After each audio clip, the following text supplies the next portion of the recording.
جب ان بیٹوں نے آ کے کہا کہ یوسف وہ آپ کے بیٹے نے چوری کی ہے اور ہم وہی بتا رہے ہیں جس کا ہم نے مشاہدہ کیا، تو یعقوب علیہ السلام نے فرمایا بل سولت لکم انفسکم امرا، تم نے اپنی طرف سے ایک بات گڑھ لی ہے۔ میں نے کل اس پہ بتایا تھا کہ یہی جملہ حضرت یعقوب نے پہلے بھی کہا تو وہ حقیقت پر مبنی تھا، لیکن جب دوبارہ یہ جملہ کہا تو وہ حقیقت پر مبنی نہیں تھا، لیکن قرائن دیکھ کے انہوں نے یہ دعویٰ کیا۔ عسى اللہ فصبر جمیل، پھر وہی الفاظ دہرائے جو پہلے دہرائے تھے، فصبر جمیل۔ بار بار میں کچھ اسباق ایسے ہیں جن کو ریپیٹ کرتا ہوں جو ہمیں قرآن سے ملتے ہیں، پیغمبروں کے واقعات سے ملتے ہیں۔ آپ کہہ سکتے ہیں اتنا بڑا واقعہ ہوا، کوئی انتقام تو لیتے، کچھ سزا تو دیتے۔ تو بات یہی ہے کہ جو چیز اپنے اختیار میں نہیں ہے اس کے پیچھے کبھی بھی مت پڑو، اسی وقت فیصلہ کرو کہ کرنا کیا ہے۔ ہمارے ہاں ہوتا یہ ہے کہ ہم یہ دیکھتے ہیں کہ جب کوئی مشکل میں ہے اور کچھ کر نہیں پا رہے تو وہ کرنا شروع کر دو جو نہیں کرنا چاہیے۔ اور آپ نے لوگوں کے زبان پہ ایک جملہ دیکھا ہوگا کہ ایسے ہی بیٹھے رہیں، کہ ایسے ہی بیٹھے رہیں، کچھ نہیں کریں۔ یہ جملہ سنا ہوگا نا، کیا میں ہاتھ پہ ہاتھ رکھ کے بیٹھا رہوں؟ یہی باتیں آج کل کے وہ اسکالر کر رہے ہوتے ہیں جو ملک میں نظام کی تبدیلی کی بات کر رہے ہوتے ہیں۔ کیا ایسے ہی بیٹھے رہیں، کچھ نہیں کریں، کچھ نہیں بولیں؟ بھائی غلط کرنے سے بہتر ہے ایسے ہی تمیز سے بیٹھے رہو، اور ٹی وی میں پروگراموں میں آ کے لوگوں کو الو بنانے سے، لوگوں کو ورغلانے سے، لوگوں کے جذبات کو مشتعل کرنے سے بہتر ہے کہ ایسے ہی بیٹھے رہو۔ اگر کوئی کام کی بات ہے تو وہ لاؤ مارکیٹ میں، جو بھی بات کرے نا ایسے کہ ملک کو نظام بدل دو، بھائی کیسے بدلیں؟ کوئی سوٹیبل پیکج دو، کوئی آپ کے پاس ہے تو دو، ورنہ چپ کر کے بیٹھ جاؤ۔ آپ نے دیکھا ہوگا جب دعوتوں میں کھانا لگتا ہے، کچھ لوگ بیٹھ کے کیا کر رہے ہوتے ہیں، ابے بریانی کے چاول صحیح نہیں گلے، ابے بوٹیاں صحیح نہیں گلی، ابے فلانا صحیح نہیں گلا۔ بھائی چپ کر کے کھا لے، نہیں تو پتلی گلی سے چلا جا، تجھ سے کوئی پوچھ تھوڑی رہا ہے۔ آپ سے پوچھے تو آپ بتا دینا تاکہ اگلی دفعہ میں ٹھیک بنے۔ تو کچھ اسکالر ایسا کر رہے ہوتے ہیں کہ بس بیٹھ کے باتیں کرتے رہو۔ تو پیغمبروں کی تعلیمات سے ملتا ہے ہمیں کہ بعض مواقع ایسے ہوتے ہیں کہ صبر جمیل کے سوا آپ کے پاس کوئی راستہ نہیں ہوتا۔ اور بنی اسرائیل میں دیکھ لو نا، بنی اسرائیل پر ظلم ہو رہا تھا، فرعون بچوں کو قتل کر رہا ہے، ذبح کر رہا ہے، تو ایسے ہی بیٹھے ہوئے تھے وہ، اور کیا کر لیتے وہ؟ وجہ کیا ہے کہ کچھ نہیں کر سکتے، کچھ کریں گے تو ظلم کم نہیں ہوگا بلکہ اور زیادہ بڑھ جائے گا۔ تو ایسے موقع پہ جو ہجرت کر سکتا ہے وہ ہجرت کرے، نہیں کر سکتا تو اجعلوا بیوتکم قبلہ، قرآن نے کہا کہ اپنے گھروں میں نماز پڑھو، کھلے عام جا کے نماز بھی مت پڑھو، بنی اسرائیل کو حکم تھا۔ پھر اللہ نے نجات دہندہ حضرت موسیٰ علیہ الصلوۃ والسلام پیدا کیے۔ پھر موسیٰ علیہ الصلوۃ والسلام کو بھی یہ حکم نہیں تھا کہ وہ ایک دم ایسے حملہ کر دیں، جتنا بتایا اتنا کریں، اس سے آگے مت جائیں، بس زبانی دعوت دینی ہے۔ اور پھر ایک وقت آیا کہ اللہ نے حضرت موسیٰ کو حکم دیا کہ بنی اسرائیل کو لے کے یہاں سے چلے جائیں۔ تو ہمیشہ ایک اصول یہ بار بار ریپیٹ کرتا ہوں، قرآن سے پتہ چلتا ہے کہ جو چیز اپنے اختیار میں ہے اسے چھوڑو نہیں، اور جو اپنے اختیار میں نہیں ہے اس کے پیچھے مت پڑو۔ زندگی کا یہ اصول بنائیں گے تو صحیح ٹریک پہ زندگی چلے گی۔ اور یہ اصول اس وقت تک بنتا نہیں ہے جب تک تقدیر پہ صبر کرنا نہ سیکھ جائے انسان۔ تقدیر پہ صبر کا مطلب کیا ہے؟ سب کچھ ٹھیک نہیں ہوگا، میں وہ کروں گا جو میرے اختیار میں ہے، پھر بھی غلط ہو رہا ہے تو کس پہ ڈال دو؟ اللہ پہ۔ یعقوب علیہ السلام نے یہی کیا کہ نہیں کیا؟ اس سے زیادہ غلط کچھ ہو سکتا ہے کہ بیٹا چھن جائے، کنویں میں ڈال دیا جائے، پھر دوسرا بیٹا بھی چھین لیا جائے، لیکن آپ تقدیر کا سہارا لے رہے ہیں۔ فصبر جمیل، میرے پاس صبر کے علاوہ کوئی راستہ نہیں ہے۔ عسى اللہ ان یأتینی بہم جمیعا انہ هو العلیم الحکیم، امید ہے کہ اللہ ان دونوں کو لے آئے گا، وہ جاننے والا اور حکمت والا ہے۔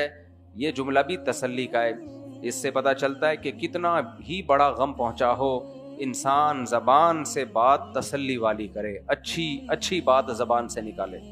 نبی صلی اللہ علیہ وسلم کسی کی عیادت کے لیے گئے تو ان کو بخار تھا، کوئی بوڑھے تھے ان کو بخار تھا، آپ نے فرمایا طہور انشاء اللہ، یہ بخار گناہوں کی معافی کا ذریعہ ہے۔ حدیث میں آتا ہے کہ بخار جو ہے نا، اللہ تعالیٰ کسی مسلمان کو آخرت کی سزا دنیا میں دینا چاہتے ہیں تو بخار میں ڈال دیتے ہیں اس کو، کیونکہ یہ بھی گرمی ہے نا، گرم ہے، وہاں کی آگ میں کمی آئے گی اس سے. تو آپ نے فرمایا کہ یہ تمہیں جو بخار ہے یہ طہورن، یہ گناہوں کو پاک کرنے کا ذریعہ ہے، یہ بھی اللہ کی نعمت ہے. تو انہوں نے کہا نہیں، یہ نعمت نہیں ہے، یہ بوڑھے پہ مصیبت بن کے نازل ہوا ہے. تو آپ نے فرمایا اب ایسا ہی ہوگا. اب یہ کیا ہے؟ اب یہ گناہ کو پاک کرنے کا ذریعہ نہیں بنے گا، اب یہ کیا ہے؟ اب یہ اللہ کی طرف سے مصیبت ہی ہے. ایک اور حدیث میں اس مضمون کی تاکید ہے، انا عند ظن عبدی بی. نبی صلی اللہ علیہ وسلم نے فرمایا اللہ کہتا ہے کہ انسان، میرا بندہ میرے ساتھ جیسا گمان کرتا ہے میں اس کے ساتھ معاملات ویسے ہی کرتا ہوں.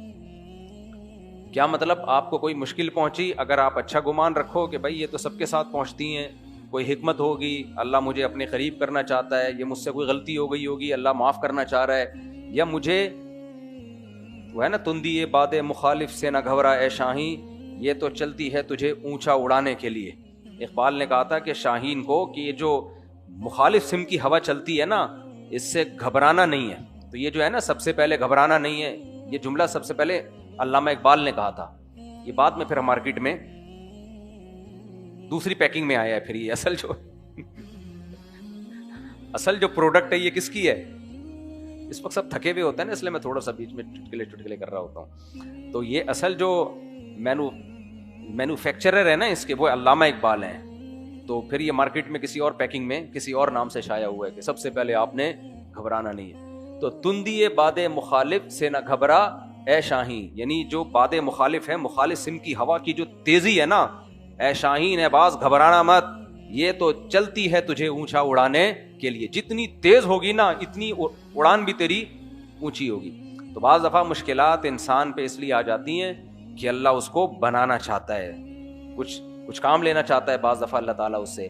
تبھی یہ دیکھو جو بچے بالکل چھوئی موئی ماحول میں پلے بڑے ہوتے ہیں، کبھی کوئی ٹینشن دیکھی نہیں ہوتی، وہ دنیا میں کوئی بڑا کام نہیں کر پاتے. اور جو بچے ذرا بچپن میں بھی انہوں نے کچھ تھوڑی بہت ٹینشنیں دیکھی ہوں تو وہ ان میں کانفیڈنس پیدا ہوتا ہے، وہ پھر کچھ کام کر لیتے ہیں، کچھ سیکھنے کا موقع ملتا ہے. جن بچیوں نے گھر میں شہزادیوں کی طرح ٹائم گزارا، کوئی کام نہیں، کبھی ڈانٹ نہیں پڑی، وہ سسرال میں ناکام زندگی گزارتی ہیں، کیونکہ اتنے اچھے میاں مارکیٹ میں ملتے نہیں ہیں. تھوڑی بہت اونچ نیچ بچیوں نے گھر میں بھی دیکھی ہو تو ان کو اندازہ ہوتا ہے یہ چلتا ہے، یہ کیا ہے، اتنا تو ہوتا ہے سب گھروں میں. میری اماں ابا میں بھی ہوتا تھا تھوڑا بہت، تو میرے ہسبینڈ نے تھوڑا سنا دی تو کوئی اتنی بڑی بات نہیں ہے، سب سناتے ہیں، اماں بھی تو سناتی تھی نا. خیر، تو جو اللہ کے بارے میں اچھا سوچتا ہے، انا عند ظن عبدی بھی، نبی نے فرمایا کہ جیسا اللہ کہتے ہیں جیسا میرے بارے میں سوچے گا میرا معاملہ ویسا. اس حدیث کا مطلب کیا ہوا کہ کوئی مشکل آئی، آپ نے سوچا میری خیر ہوگی تو اللہ اس میں خیر ڈال دے گا. اور اگر کوئی پریشانی آئی، آپ نے سوچا اللہ کو میں ہی ملا تھا، میرے ساتھ ہی مسئلے ہیں، تو سمجھ لو تمہارے ساتھ ہی دنیا میں مسئلے ہیں، باقی کسی کے ساتھ بھی مسئلے نہیں ہیں. مسئلے ہی مسئلے ہوں گے، اللہ بچائے سب کو. تو فرمایا فصبر جمیل عسى الله ان ياتيني بهم جميعا وتولى عنهم وقال يا اسفا على يوسف. اب چونکہ بنیامین بھی چلا گیا تو وہ جو پرانا زخم تھا وہ تازہ ہو گیا یوسف علیہ السلام والا. وقال یا اسفا علی یوسف وابیضت عیناہ من الحزن، کہنے لگے افسوس یوسف پر، اور اتنا غمزدہ ہوئے کہ آپ کی بینائی چلی گئی غم کی وجہ سے. اس سے بھی کیا پتہ چلتا ہے کہ رونا یا غمزدہ ہونا، اس سے بچنا انسان کے اختیار میں نہیں ہے. دیکھو اگر انسان کو ایسا صبر سکھا دیا جاتا کہ اندر سے دل غمزدہ ہی نہ ہو تو پھر تو ٹینشن ہی نہ ہوتی نا. ثواب ٹینشن میں ملتا ہے اور ٹینشن غمزدہ ہونے کا نام ہے. تو غمزدہ تو انسان ہوگا، پتھر کا بنا ہوا نہیں ہے، بچھڑنے پر بھی، موتوں پر بھی، پریشانیوں پر بھی غمزدہ ہوتا ہے انسان. یہ ان کے اختیار میں نہیں تھا، غمزدہ ہوئے. تو قالوا تاللہ تفتأ تذکر یوسف حتی تکون حرضا او تکون من الہالکین. جو آپ کے اہل و عیال تھے نا، انہوں نے جب حضرت یعقوب کی یہ حالت دیکھی تو کہنے لگے اللہ کی قسم آپ نے ابھی تک یوسف کو یاد رکھا ہوا ہے. وجہ کیا تھی؟ وہ یہ سمجھ رہے تھے کہ یہ وہ غم بھول چکے ہیں، کیونکہ وہ زبان سے اس غم کا تذکرہ نہیں کرتے تھے، بار بار اس کو ریپیٹ نہیں کرتے تھے. عادت ہوتی ہے نا بعض لوگوں میں، کسی کی میت ہو گئی بار بار اس لے کے بیٹھ جائیں گے اس کو. تو اب چونکہ یہ اس جیسا واقعہ ہو گیا اس لیے آپ نے زبان سے غم کا اظہار کیا تو کہنے لگے انما اشکو بثی وحزنی الی اللہ، میں اپنا غم اللہ کے سامنے بیان کرتا ہوں، وَأَعْلَمُ مِنَ اللَّهِ مَا لَا تَعْلَمُونَ، میں اللہ کے بارے میں وہ کچھ جانتا ہوں جو تم نہیں جانتے۔ دیکھو اللہ کے بارے میں سب کو تو سب کچھ معلوم ہے، اللہ ایک ہے، اس کی طاقت اور قدرت سب سے زیادہ ہے، اس کا کوئی شریک نہیں، اس کے احسانات ہیں۔ تو یہاں کون سی ایسی بات ہے جو یعقوب علیہ السلام کہہ رہے ہیں کہ میں اللہ کے بارے میں وہ کچھ جانتا ہوں تو جو تم نہیں جانتے؟ یہاں علم سے مراد ہے معرفت، اللہ کا وہ استحضار کہ اللہ کے ہر کام میں حکمت ہے۔ یہ استحضار ہر ایک کو ایک جیسا نصیب نہیں ہوتا۔ اس استحضار کی وجہ سے کچھ لوگوں کا اللہ پہ توکل زیادہ ہوتا ہے، کچھ لوگوں کا اللہ پہ توکل کم ہوتا ہے۔ تو یہ جو فرق ہے نا معرفت اللہ کی، یہ ہر ایک میں ایک جیسی نہیں ہوتی۔ جو اللہ کی کبریائی میں غور کرے گا، اللہ کے ساتھ تعلق ہوگا، ذکر اذکار کی کثرت، عبادت کی کثرت، تو اس میں یہ معرفت خود بخود بڑھ جاتی ہے۔ تو کہنے لگے میں اللہ کے بارے میں وہ کچھ جانتا ہوں جو تم نہیں جانتے، یعنی مجھے اطمینان ہے کہ یہ جو مجھے غم دیا ہے نا اللہ نے، ایک بیٹا چھینا جس سے مجھے امیدیں تھیں، توقعات تھیں، دوسرا بھی چھین لیا، یہ ایسا ہی نہیں ہے، اس میں کوئی نہ کوئی اس کی حکمت ہے۔ حکمت کیا ہے یہ مجھے معلوم نہیں ہے، لیکن کچھ اس میں حکمت ہے۔ پھر کہنے لگے یا بنی یذهبوا، اے میرے بیٹو جاؤ، فتحسسوا من یوسف واخیہ، یوسف کو اور اس کے بھائی کو جا کے تلاش کرو، ولا تیأسوا من روح اللہ، اور اللہ کی رحمت سے نا امید مت ہو، انہ لا ییأس من روح اللہ الا القوم الکافرون، اللہ کی رحمت سے صرف کافر مایوس ہو سکتا ہے۔ یہ یقین نہ آئے نا تو آج دیکھ لو، خودکشیاں مسلمانوں میں زیادہ ہیں کافروں میں، بولو نا۔ اور کافر میں جو ٹاپ لیول کے کافر ہیں نا، ایک تو غریبوں والے کافر ہیں، کافروں کی بھی دو قسمیں، ٹاپ لیول کے ہوتے ہیں زیادہ بڑے بدماش، ترقی یافتہ 500 کلومیٹر پر آور والی ٹرینیں بنانے والے۔ ہم تو ان ٹرینوں کو مینٹین نہیں رکھ سکتے، انہوں نے بنا ڈالی ہیں وہ۔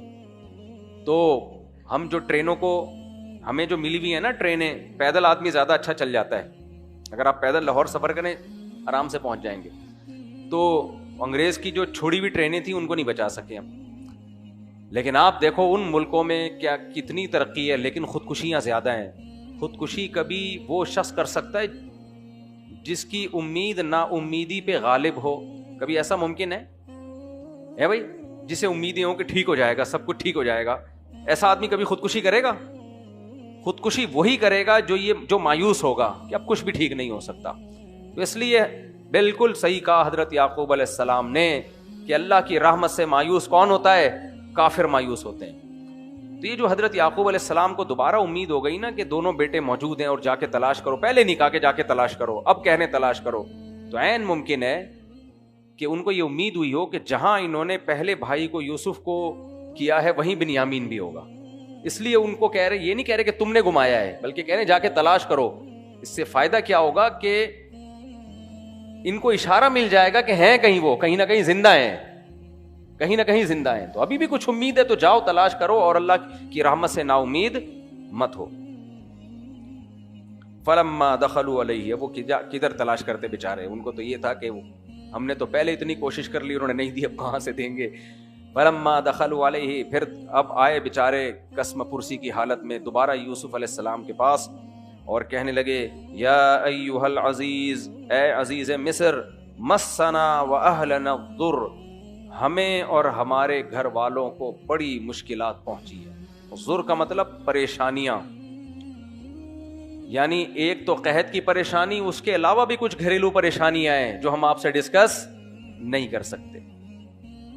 دیکھو جب کوئی آدمی غریب ہو، مالی مسائل ہوں، اور پھر گھر میں یہ بھی اس طرح کے واقعات بھی ہوں، پریشانیاں بھی ہوں، تو وہ زکوٰۃ مانگنے سے پہلے کیا بتاتا ہے؟ بھائی میرے تو یہ بھی، میری بیگم چلی گئی، میرے ساتھ یہ ہو گیا، یہ تو خیر پریشانی میں نہیں آتا، استغفر اللہ آتا ہے پریشانی میں، میرے ساتھ یہ ہو گیا، تو الٹی باتیں درس کے دوران منہ سے غلطی سے نکل جاتی ہیں، تو یہ ہو گیا وہ ہو گیا، تو وہ اور زیادہ فیور لے رہا ہوتا ہے، صرف مالی پریشانیاں نہیں اور بھی پریشانیاں۔ مسنا واہلنا الضر، ہمیں بڑی پریشانیاں پہنچی ہیں، گھریلو حالات ہمارے ٹھیک نہیں ہیں، ابا کی توجہ کے لیے ہم نے سب کچھ کیا تھا اور ابا کی توجہ بالکل ختم۔ اور ابا کی تو بینائی چلی گئی، ہماری ابا کی بینائی چلی گئی. فَأَوْفِ لَنَا الْكَيْلَ وَتَصَدَّقْ جِئْنَا بِبِضَاعَةٍ مُزْجَاةٍ. اس دفعہ جتنا راشن فی کس، جتنا ایک راشن کے پیسے بنتے ہیں نا، وہ بھی ہم نہیں لا پائے. ہمارے گھریلو مالی حالات اب اتنے اچھے نہیں ہیں کہ جتنا راشن بنتا ہے ہم اس کے پورے پورے پیسے آپ کو دے دیں. بِضَاعَةٍ مُزْجَاةٍ بہت تھوڑی سی جمع پونجی لے کر آئے ہیں، بہت تھوڑی سی جمع پونجی. فَأَوْفِ لَنَا الْكَيْلَ لیکن آپ راشن پورا دیں. ایسا نہ ہو پونجی جتنی ہے اس کے حساب سے راشن دیں تو جہاں اتنی پریشانی ہے گھر میں ایک اور پریشانی کھڑی ہو جائے گی. وَتَصَدَّقْ عَلَيْنَا اپنی طرف سے کچھ صدقہ کریں ہمارے اوپر، ان اضافی دیں. ان اللہ یجزی المتصدقین، اللہ صدقہ کرنے والوں کو اچھا بدلہ دیتا ہے. دیکھو جو خاندانی آدمی ہوتا ہے نا اس کے لیے اس اسٹائل میں مانگنا آسان کام نہیں ہے، کیونکہ اچھے اونچے خاندان کے لوگ تھے نا، تو کہنے لگے ہم لٹے پٹے پریشان ہیں اور پوری پونجی بھی نہیں ہمارے پاس، تو آپ صدقہ کر دیں کیونکہ اللہ صدقہ کرنے والوں کو اجر دیتا ہے. ہمارے حضرت مفتی رشید احمد صاحب رحمہ اللہ تعالی یہ دعا رات کو تہجد میں مانگا کرتے تھے اللہ تعالیٰ سے نا ان الفاظ میں کہ اللہ جیسے یوسف علیہ السلام کے بھائی تیرے پاس، یوسف علیہ السلام کے پاس بچی کچی پونجی لے کر آئے تھے تھوڑی سی، لیکن اجر کا مطالبہ کر رہے تھے پورا پورا، تو اللہ ہمارے پاس بھی اعمال بہت تھوڑے لٹے پٹے ٹوٹے پھوٹے اعمال ہیں، لیکن ہمیں بدلہ کیا چاہیے؟ بولو پورا. یعنی ہم اس قابل نہیں ہیں کہ ہمارے گناہوں کو معاف کیا جائے، ہم اس قابل نہیں ہیں کہ ہمیں جنت میں داخل کیا جائے، کچھ بھی نہیں، لٹے پھٹے ہیں. لیکن جیسے یوسف علیہ السلام کے بھائیوں نے کہا تھا کہ آپ صدقہ کریں کیونکہ اللہ صدقہ کرنے والوں کو اجر دیتا ہے. کیوں دیتا ہے؟ اللہ کو پسند ہے وہ لوگ جو تھوڑے معاوضے میں زیادہ دیتے ہوں. تو جب اللہ کو یہ بات مخلوق کے لیے پسند ہے تو اپنے لیے پسند نہیں ہوگی ہے بھائی؟ کہ ہماری ٹوٹی پھوٹی عبادتیں اور ہمارے ٹوٹے پھوٹے اعمال پہ ہمیں بدلہ کیا دے؟ پورا دے. تو اللہ کو اس عمل کا واسطہ دینا چاہیے. حدیثوں سے یہ بات ثابت ہے کہ اللہ کو بھی نا واسطے دینے چاہیے. جیسے حضرت مریم نے بے موسم جب پھل کھا رہی تھی نا حضرت مریم علیہ السلام، یہ کرامت تھی ان کی. بزرگ ہر دور میں ہمیشہ سے پائے گئے ہیں. آج جو اسکالر کہتے ہیں نا بزرگ کوئی کرامت نہیں ہے، تو اس لیے کہتے ہیں کہ ان کمبختوں نے کبھی کوئی بزرگ دیکھا ہی نہیں ہوتا اور ان لوگوں کے ہاں بزرگ پیدا ہی نہیں ہوتے. سمجھ رہے ہیں کہ نہیں سمجھ رہے؟ کچھ اسکالر ایسے ہیں جو کہتے ہیں بزرگ نہیں ہے اور کرامتیں ورامتیں نہیں ہیں. کمبختوں نے کوئی بزرگ دیکھا ہوگا تو ان کو کرامتیں نظر آئیں گی نا. ان کمبختوں کیا ہوتے ہی نہیں ہے بزرگ. ایک آدمی ہمارے حضرت مفتی رشید احمد صاحب رحمہ اللہ کے پاس آئے، وہ بھی کسی ایسے مسلک کا تھا جو کہتے ہیں میں بزرگوں کو نہیں مانتا اور میں قرآن حدیث کو مانتا ہوں، قرآن حدیث بزرگوں کو نہیں مانتا. تو ہمارے حضرت کی محفل میں ایک دفعہ آیا، بیان سنا، بڑا شائستہ لب و لہجے میں حضرت بیان کرتے تھے، بڑا چہرے پہ نور تھا، نماز عبادت ایک اس تقوی کی اثرات ہوتے ہیں نا. تو وہ جانے کے بعد کہنے لگا یار میں نے پہلی دفعہ کوئی بزرگ دیکھے ہیں، ہم لوگ کے یہاں تو خود ہی کہہ رہا تھا ہم لوگ کے یہاں تو ہوتے ہی نہیں. تو اس لیے جن کے یہاں بزرگ نہیں ہوتے ان کے یہاں کرامتیں بھی نہیں ہوتی. سمجھ میں آ رہی ہے بات؟ ہاں کچھ لوگ ایسے ہیں جن کے یہاں ہر شخص بزرگ ہے، جن چڑیل بھوت بھگانے والے بھی بزرگ ہیں اور بے نمازی بھی بزرگ ہیں. ان کے ہاں پھر کرامتوں کی لائن لگی ہوئی ہے، وہ بھی مبالغہ ہے. وہ پھر چلی کرامت سینٹر کھول کے بیٹھے ہوئے ہیں وہ لوگ. تو یہ اللہ کو واسطہ دینا چاہیے. جیسے حضرت مریم کو بے موسم پھل ملتے تھے تو حضرت زکریا علیہ السلام جو آپ کے خالو تھے نا، انہوں نے دیکھا کہ یہ تو پھلوں کا موسم نہیں ہے، کیسے کھا رہی ہیں؟ تو حضرت مریم نے فرمایا ان اللہ یرزق من یشاء بغیر حساب، یہ اللہ کی طرف سے. حضرت مریم بھی بہت عبادت گزار تھیں. تو جو لوگ بہت زیادہ عبادت گزار ہوتے ہیں بعض دفعہ اللہ کے معاملات ان کے ساتھ ہو جاتے ہیں، ہمیشہ نہیں ہوتے، بعض دفعہ ہو جاتے ہیں. تو حضرت زکریا نے جب دیکھا نا کہ حضرت مریم کو بے موسم پھل مل رہا ہے تو حضرت زکریا کی خواہش تھی اولاد. بوڑھے ہو گئے تھے، بیوی بھی بانجھ ہو گئی، ساری زندگی اولاد کے لیے دعائیں مانگتے رہے. تو ایسے موقع پہ حضرت زکریا نے اولاد مانگی. قرآن کہتا ہے ہنالک دعا زکریا ربا، یہ وہ پوائنٹ تھا، موقع تھا جہاں زکریا علیہ السلام نے رب کو پکارا. کہ میں تو اس لیے دعائیں مانگنا چھوڑ دی تھی کہ بڑھاپے میں کس کو اولاد ملتی ہے بھائی, لیکن جب بے موسم پھل ان کو مل سکتا ہے تو اے اللہ مجھے اولاد کیوں نہیں مل سکتی, اے اللہ مجھے کیوں نہیں اولاد مل سکتی, ان کو بے موسم پھل ملا ہے, مجھے بھی کیا چاہیے, اولاد چاہیے. تو ایسے مواقع پہ دعائیں قبول ہوتی ہیں. تو حضرت ہمارے فرماتے تھے یہ دعا دیکھ, اس دعا کا واسطہ اس حضرت یوسف علیہ السلام کے بھائیوں کے اس مانگنے کا جو یہ انداز ہے نا, اس انداز کا اللہ کو واسطہ دے کے اللہ سے دعا مانگنی چاہیے کہ ہمارے پاس بھی کچھ نہیں ہے. قال هل علمتم ما فعلتم بيوسف واخيه اذ انتم جاهلون. یوسف علیہ السلام نے دیکھا نا اتنی شدید قسم پرسی میں یہ لوگ بالکل بے حال ہوئے ہوئے اور کہہ رہے ہیں کچھ بھی نہیں ہمارے پاس, ہمیں راشن بھی چاہیے اور ہمیں بہت پریشان ہے. وہ تو جان رہے تھے کہ کیا پریشانی چل رہی ہے نا گھر میں. اب یوسف علیہ السلام نے فرمایا کیا تمہیں پتا ہے کہ تم نے یوسف اور اس کے بھائی کے ساتھ کیا سلوک کیا تھا جب تم ناسمجھ تھے. تو جیسے یوسف علیہ السلام نے یہ جملہ کہا نا کہ تمہیں پتا ہے تم نے یوسف کے ساتھ کیا کیا تھا, قالوا اانک لانت یوسف, کہنے لگے کیا آپ یوسف تو نہیں ہو. سمجھ میں آ رہی, اانک لانت یوسف, کہیں یقیناً ایسا تو نہیں کہ آپ ہی یوسف ہو. یعنی وہ پہچان گئی یہ جملے سے. ظاہر ہے بچپن میں ساتھ گزارے تھے نا, تو بعد میں تبصرہ کرتے ہوں گے کہ یار یہ جو عزیز مصر ہیں ان کی تو صورت اور بات کا انداز بالکل ہمارے بھائی جیسا ہے جن کو ہم نے کنویں میں ڈالا تھا. لیکن پھر تبصرہ کرتے ہوں گے ابے بھائی وہ کہاں ہو سکتے ہیں, ان کو تو ہم نے کنویں میں ڈال دیا تھا, وہ یہاں کیسے پہنچ سکتے ہیں, ناممکنات میں سے ہے بھائی. وہ تو بکے ہوں گے تو غلاموں کی طرح بکے ہوں گے, فروخت ہوئے ہوں گے, یہ ہوگا وہ ہوگا. تو اس طرح کے تبصرے چل رہے ہوں گے. جیسے ہی یوسف علیہ السلام نے کہا نا هل علمتم ما فعلتم بیوسف واخیہ, تمہیں پتہ ہے تم نے یوسف اور اس کے بھائی کے ساتھ کیا کیا ہے, تو کہنے لگے اانک لانت یوسف, کیا کہیں ایسا تو نہیں کہ آپ یوسف ہو. قال انا یوسف وہذا اخی, حضرت یوسف نے فرمایا ہاں میں یوسف ہی ہوں اور یہ میرا بھائی ہے. یعنی میں وہی یوسف ہوں جس کا جو بنیامین کا بھائی ہے, میں وہی یوسف ہوں.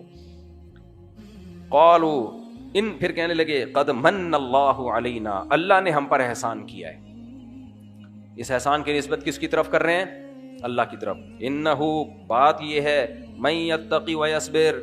دیکھو اب بھائیوں کو تبلیغ بھی کر رہے ہیں نا, پیغمبر تبلیغ اور دعوت کا کوئی موقع ہاتھ سے جانے نہیں دیتے. کہنے لگے دیکھو جو تقوی اختیار کرتا ہے اور صبر سے کام لیتا ہے, تقوی کا مطلب تو آسان ہے, برائیوں سے بچتا ہے.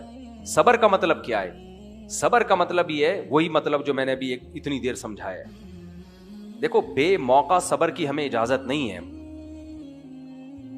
مثال کے طور پر دو طرح کی حدیثیں ہمیں ملتی ہیں. ایک حدیث تو ہے من قتل دون مالہ فہو شہید. صحابی نے پوچھا یا رسول اللہ مجھ سے کوئی میرا مال چھینتا ہے میں دوں؟ آپ نے فرمایا مت دو.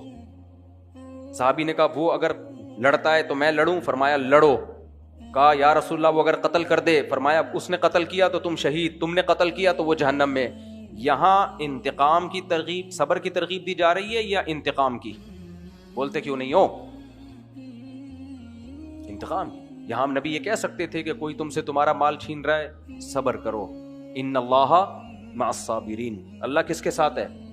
یہ دو طرح کی حدیثیں نا خلط مت ہو جاتی ہیں. کچھ لوگ صبر کے فضائل اتنے سناتے ہیں کہ سسرال کے ساتھ بھی آدمی بنا کے رکھنا شروع, استغفر اللہ, پھر وہی غلط بات دماغ چلا جاتا ہے. یعنی اتنا صبر کہ وہ کہیں کچھ بھی نہیں. اس کو سیدھا کرنا بڑا مشکل ہوتا ہے, بعض دفعہ کچھ چیزیں زبان سے نکل جاتی ہیں.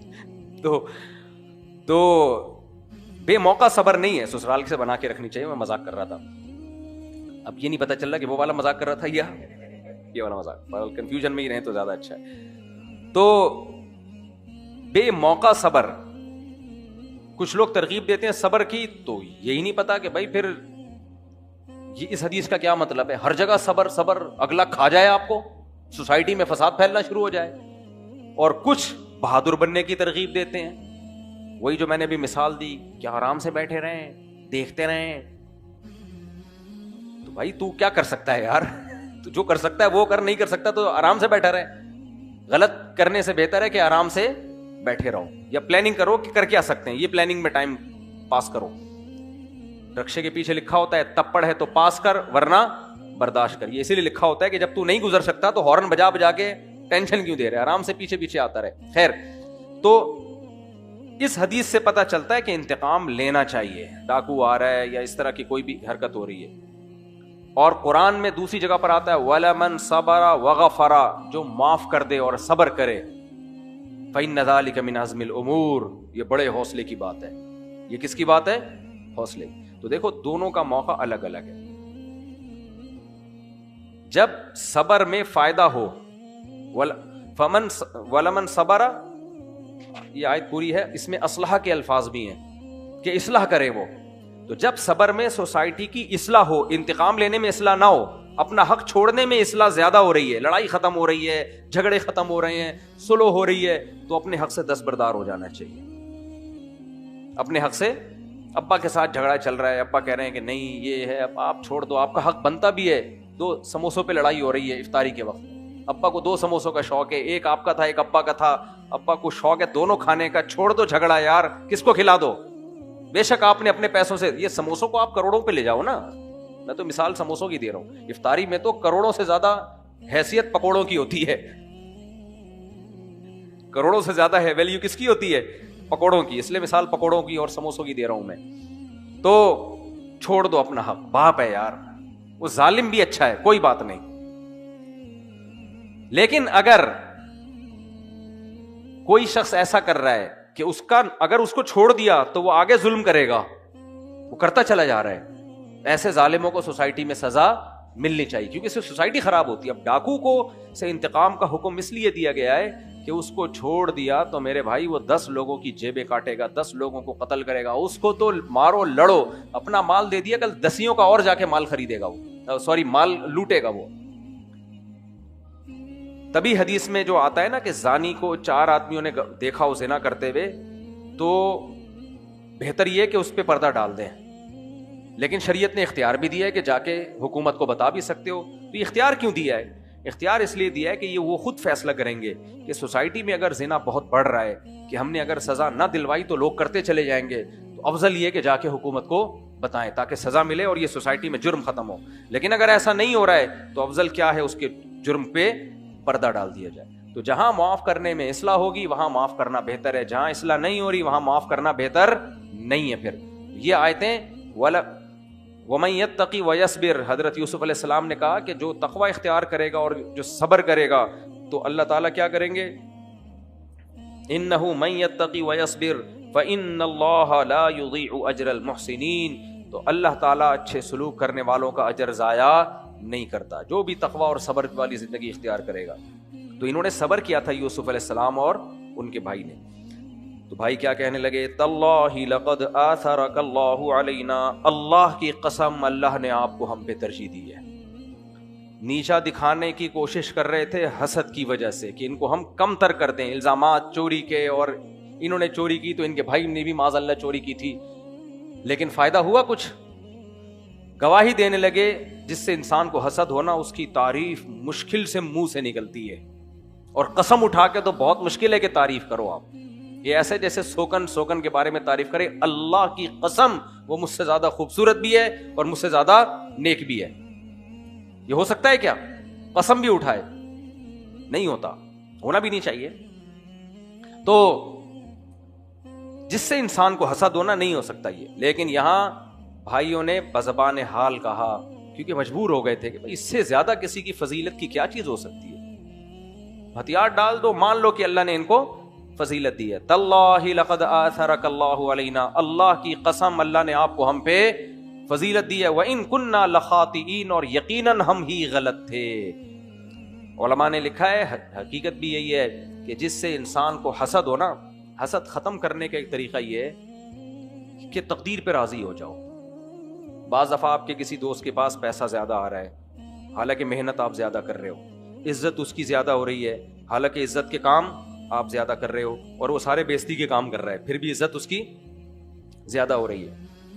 اس کی شکل اچھی نہیں ہے, بیوی اس کو خوبصورت مل گئی, آپ کی شکل اچھی ہے, خود فیصلہ کر لو آپ ملی ہے کہ نہیں ملی ہے, میں کیوں آپ کے داخلی معاملات میں ٹانگ اڑاؤں, وغیرہ وغیرہ. تو ایسے موقع پہ کیا سوچنا چاہیے بھائی, اللہ سے کوئی نہیں لڑ سکتا, اللہ کی تقدیر کو کوئی چینج نہیں کر سکتا. تو یوسف علیہ السلام کے بھائیوں نے کوشش کی نا تقدیر کو چینج کرنے کی, پورا زور لگا دیا. اس سے بڑی کیا ہو سکتی ہے کہ بیٹے اور باپ میں فاصلے کے لیے کنویں میں ڈال دیا کہ ہمیشہ کے لیے جان چھوٹے. لیکن وہ ہمیشہ کے لیے جان چھوٹنے کے بجائے اتنی عزت کے ساتھ باپ بیٹے کی ملاقات ہو رہی ہے کہ جو تصور بھی نہیں کر سکتے تھے یہ, کہ اللہ نے کیا بنا کے یوسف علیہ السلام کو کیا بنا کے باپ سے ملا دیا, اور خود محتاج ہو گئے یوسف علیہ السلام کے. اس لیے کہنے لگے تاللہ لقد آثرک اللہ علینا. تو یہ کام کرنے سے پہلے ہی کہہ دے آدمی. اس لیے علماء نے لکھا ہے کسی سے حسد ہو نا تو اس حسد کو ختم کرنے کا ایک بہترین طریقہ یہ بھی ہے کہ اس کے منہ پہ اس کی تعریف کر دو جا کے. دل جلے گا, آگ لگے گی, یار یہ کیا ہو رہا ہے, میرا دل تو نہیں چاہ رہا, دل تو چاہ رہا ہے اس کو جماٹ مارو رکھ کے, لیکن بولا یار آپ ماشاءاللہ اچھے بھی ہو, خوبصورت بھی ہو, ہینڈسم بھی ہو, آپ سخی بھی ہو, آپ ذہین بھی ہو, وغیرہ وغیرہ. بولے دل جلے گا, لیکن پک پک کے دل ایک دن کیا ہو جائے گا, تیار ہو جائے گا. دوسروں کے سامنے بھی اس کی تعریف کر دیا کرے. خواتین ایک دوسرے کے کسی اور کی دوسری عورتوں کے حسن کی دوسروں کے سامنے تعریف کیا کریں. خواتین میں یہ بہت ہوتا ہے نا کہ وہ ہر عورت کا یہ خیال ہوتا ہے مجھ سے زیادہ حسین اس کائنات میں کوئی ہے ہی نہیں. اگر کوئی اس سے زیادہ حسین آ جائے تو ان کو حسد ہوتا ہے. تو اس کا طریقہ یہ بول نہیں, یہ زیادہ اچھی ہے. مشکل کام ہے لیکن کرنا پڑتا ہے. تو انہوں نے کیا کہا, تاللہ لقد آثرک اللہ علینا, اللہ کی قسم اللہ نے آپ کو ہم پہ ترجیح دی ہے. وَإِن كُنَّا لَخَاطِئِينَ, ہم گناہ گار ہیں. قَالَ لَا تَثْرِيبَ عَلَيْكُمُ الْيَوْمَ, فرمایا تم پر کوئی حرج نہیں ہے, کوئی سزا نہیں ہے. یغفر اللہ لکم, اللہ سے معافی مانگتا ہوں تمہارے لیے, اللہ بھی تمہاری میں نے بھی تمہیں معاف کیا, اللہ بھی تمہاری خطا کو معاف کرے. یہ وہ معافی ہے, کیونکہ یہاں انتقام لینے کا کوئی فائدہ ہے؟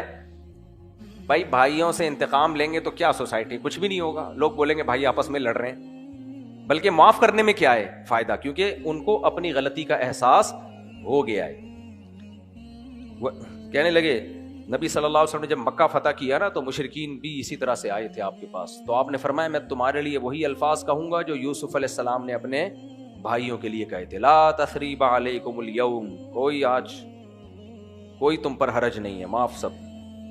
اذهبوا بقمیصی ھذا, پھر کہنے لگے میرے یہ کرتے کو لے کے جاؤ, فالقوه علی وجہ ابی, اور میرے والد کے چہرے پہ ڈال دو, یاتی بصیرا, ان کی بینائی واپس لوٹ جائے گی. یہ معجزہ تھا یوسف علیہ الصلوۃ والسلام کا. آج کل کے جاہل پیر بھی یہی کر رہے ہوتے ہیں. وَأْتُونِي بِأَهْلِكُمْ أَجْمَعِينَ, اور پھر پورے خاندان کو لے آؤ. تو جاہلوں کی کرامتیں نہیں ہوتی, کرامتیں اللہ والوں کی ہوتی ہیں. وَلَمَّا فَصَلَتِ الْعِيرُ, جب وہ قافلہ وہاں سے چلا ہے نا مصر سے واپسی کے لیے, اور وہ کرتا لے کے حضرت یوسف علیہ السلام کا, قال ابوہم, تو حضرت یعقوب علیہ السلام نے اپنے گھر والوں سے, جو بھی بیٹے جو بیٹیاں اور بہویں داماد جو بھی تھے, ان سے کہنے لگے انی لاجد ریح یوسف, مجھے یوسف کی خوشبو محسوس ہو رہی ہے, لولا ان تفندون. یہ جملہ بڑا مزے کا ہے. المہند المفند کا نام سنا ہے نا آپ نے؟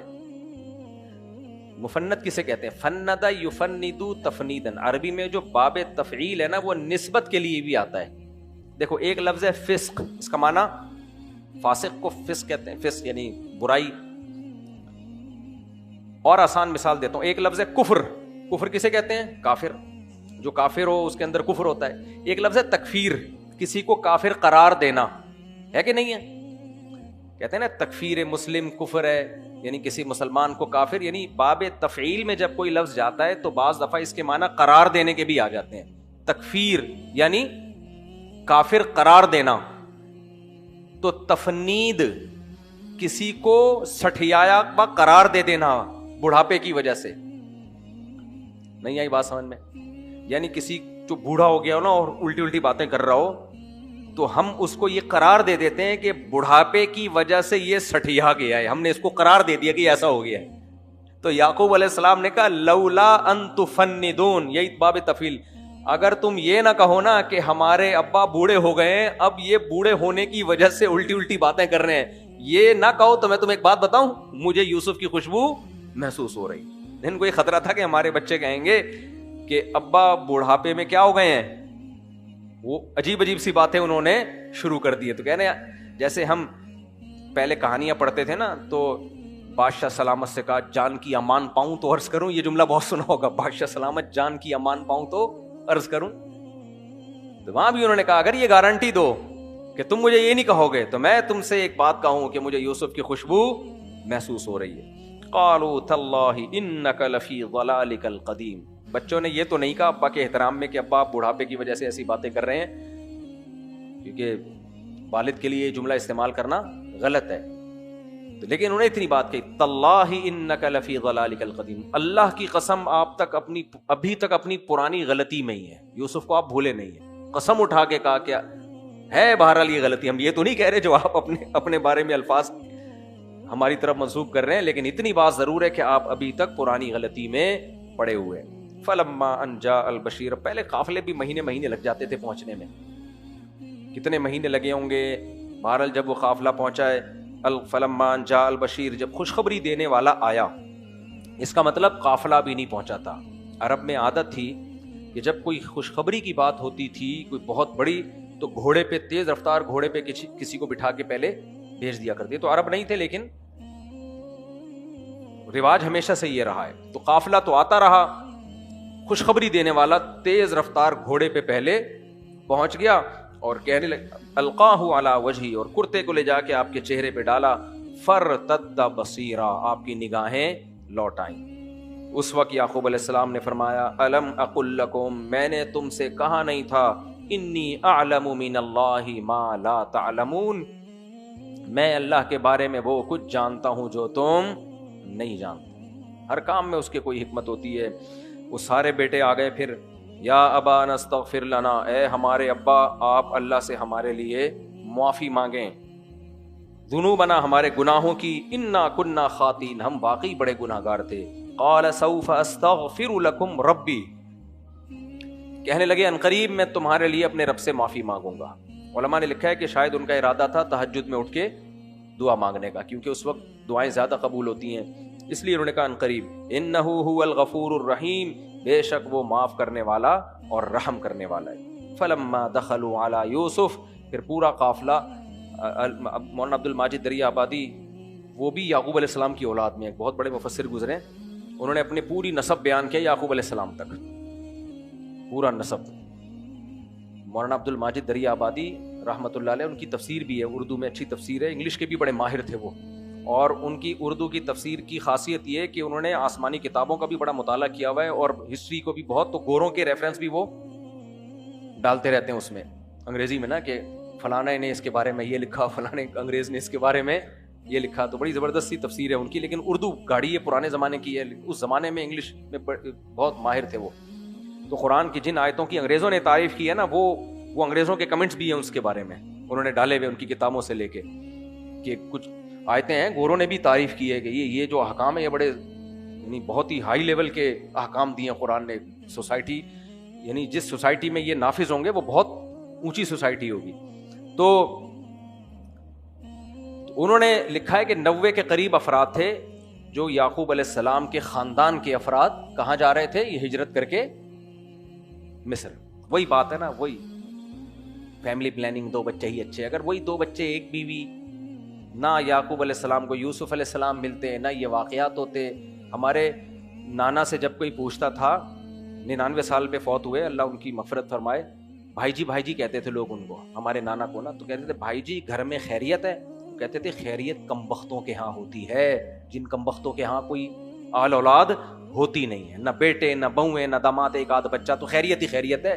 کہہ رہے ہم آل اولاد والے لوگ ہیں بھائی, ہمارے تو کبھی کسی بچے کا سر پھٹا ہوا ہے, کبھی کسی کی پٹا ہو گیا, کبھی محلے میں کسی سے لڑ رہا ہے, کبھی گھر میں جھگڑا ہو گیا, تو خیریت تم جیسے کم بختوں کیا, جن کو میں پیار سے بغیر استغفر اللہ کم بخت بولتا ہوں. تو اس لیے یہ فیملی پلاننگ والوں کے جو سوسائٹی ہمیں دینا چاہ رہی ہے نا, اس میں مسائل اس لیے نہیں ہے کہ نعمتیں ہی نہیں ہیں. کیا خیال ہے بھائی, ایک آدمی کھانا کھاتا ہے تو بیت الخلا بھی جاتا ہے, گیس بھی بنتی ہے, ہاضمے کی گولیاں ہی کھاتا ہے, اس کا حل یہ ہے کہ کھانا ہی کھانا چھوڑ دو, نہ بیت الخلا جاؤ گے. بھائی کھانا نہیں کھانے سے جو ٹینشن ہوگی وہ زیادہ ہے. تو جو اولاد نہیں ہوتی نا, خاندان چھوٹا ہو جاتا ہے, تو خوشیاں ختم, خوشیاں آپ نے اپنی برباد کرا دیں. جہاں خوشیاں ہوتی ہیں وہاں چھوٹے موٹے غم بھی چل رہے ہوتے ہیں. تو اس لیے یعقوب علیہ السلام کا خاندان تھا تو کچھ غم بھی آ گئے. تو اب 90 افراد کو لے کے ہجرت کر کے کہاں جا رہے ہیں؟ مصر میں. فلما دخلوا علی یوسف آوى الیہ ابویہ, جب یوسف علیہ السلام کے پاس آئے تو حضرت یوسف نے اپنے والدین کو بہترین ٹھکانہ دیا, بہت اچھا استقبال کیا ان کا. وقال ادخلوا مصر ان شاء اللہ آمنین, اور کہا کہ اللہ نے چاہا تو امن کے ساتھ اب مصر میں داخل ہو جاؤ. پہلے بھی آتے لیکن یہ پروٹوکول نہ ملتا, اور اجنبی ہوتے, لڑائی ہوتی, کچھ بھی ہوتا. اب امن کے ساتھ مصر جیسے شہر میں داخل ہو جاؤ. ورفع ابویہ علی العرش, اور اپنے والدین کو اپنے ساتھ تخت پہ بٹھایا. وخروا لہ سجدا, اور وہ سارے بھائی آپ کے سامنے سجدے میں گر گئے. پہلے زمانے میں بادشاہ کے لیے تعظیمی سجدہ جائز تھا. تو قال یا ابتی ھذا تأویل رؤیایا من قبل, کہ اے میرے والد یہ میرے اس خواب کی تعبیر ہے جو میں نے کل دیکھا تھا. حضرت یعقوب تعبیر نہیں بتا پائے تھے نا. حضرت یعقوب علیہ السلام سے جب یوسف علیہ السلام نے کہا مجھے خواب آیا ہے کہ 11 ستارے سجدہ کر رہے ہیں, تو یعقوب علیہ السلام نے تعبیر تھوڑی بتائی تھی اس کی. کہا کہ بس اتنا ہے کہ اللہ تم سے کوئی کام لے گا. تو جیسے ہی وہ 11 بھائیوں نے سجدہ کیا تو یوسف علیہ السلام نے کیا فرمایا, ھذا تأویل رؤیایا من قبل, جو میں نے پہلے خواب دیکھا تھا نا یہ اس کی تعبیر ہے. وقد احسن رب ھذا تأویل رؤیایا من قد جعلها ربی حقا, میرے رب نے اس خواب کو سچا کر دکھایا. وقد احسن بی اذ اخرجنی من السجن, اور میرے رب نے اس وقت بھی مجھ پر احسان کیا جب مجھے جیل کی 4 دیواری سے باہر نکالا اس نے. اور وجاء بکم من البدوی, میرے رب نے اس وقت بھی مجھ پر احسان کیا جب آپ کو گاؤں سے اٹھا کے کہاں لے آیا, شہر میں لے آیا. من بعد ان نزغ الشیطان بینی وبین اخوتی, اور یہ سب کچھ اس کے بعد ہوا کہ شیطان نے میرے اور بھائیوں کے درمیان نفرت ڈال دی تھی.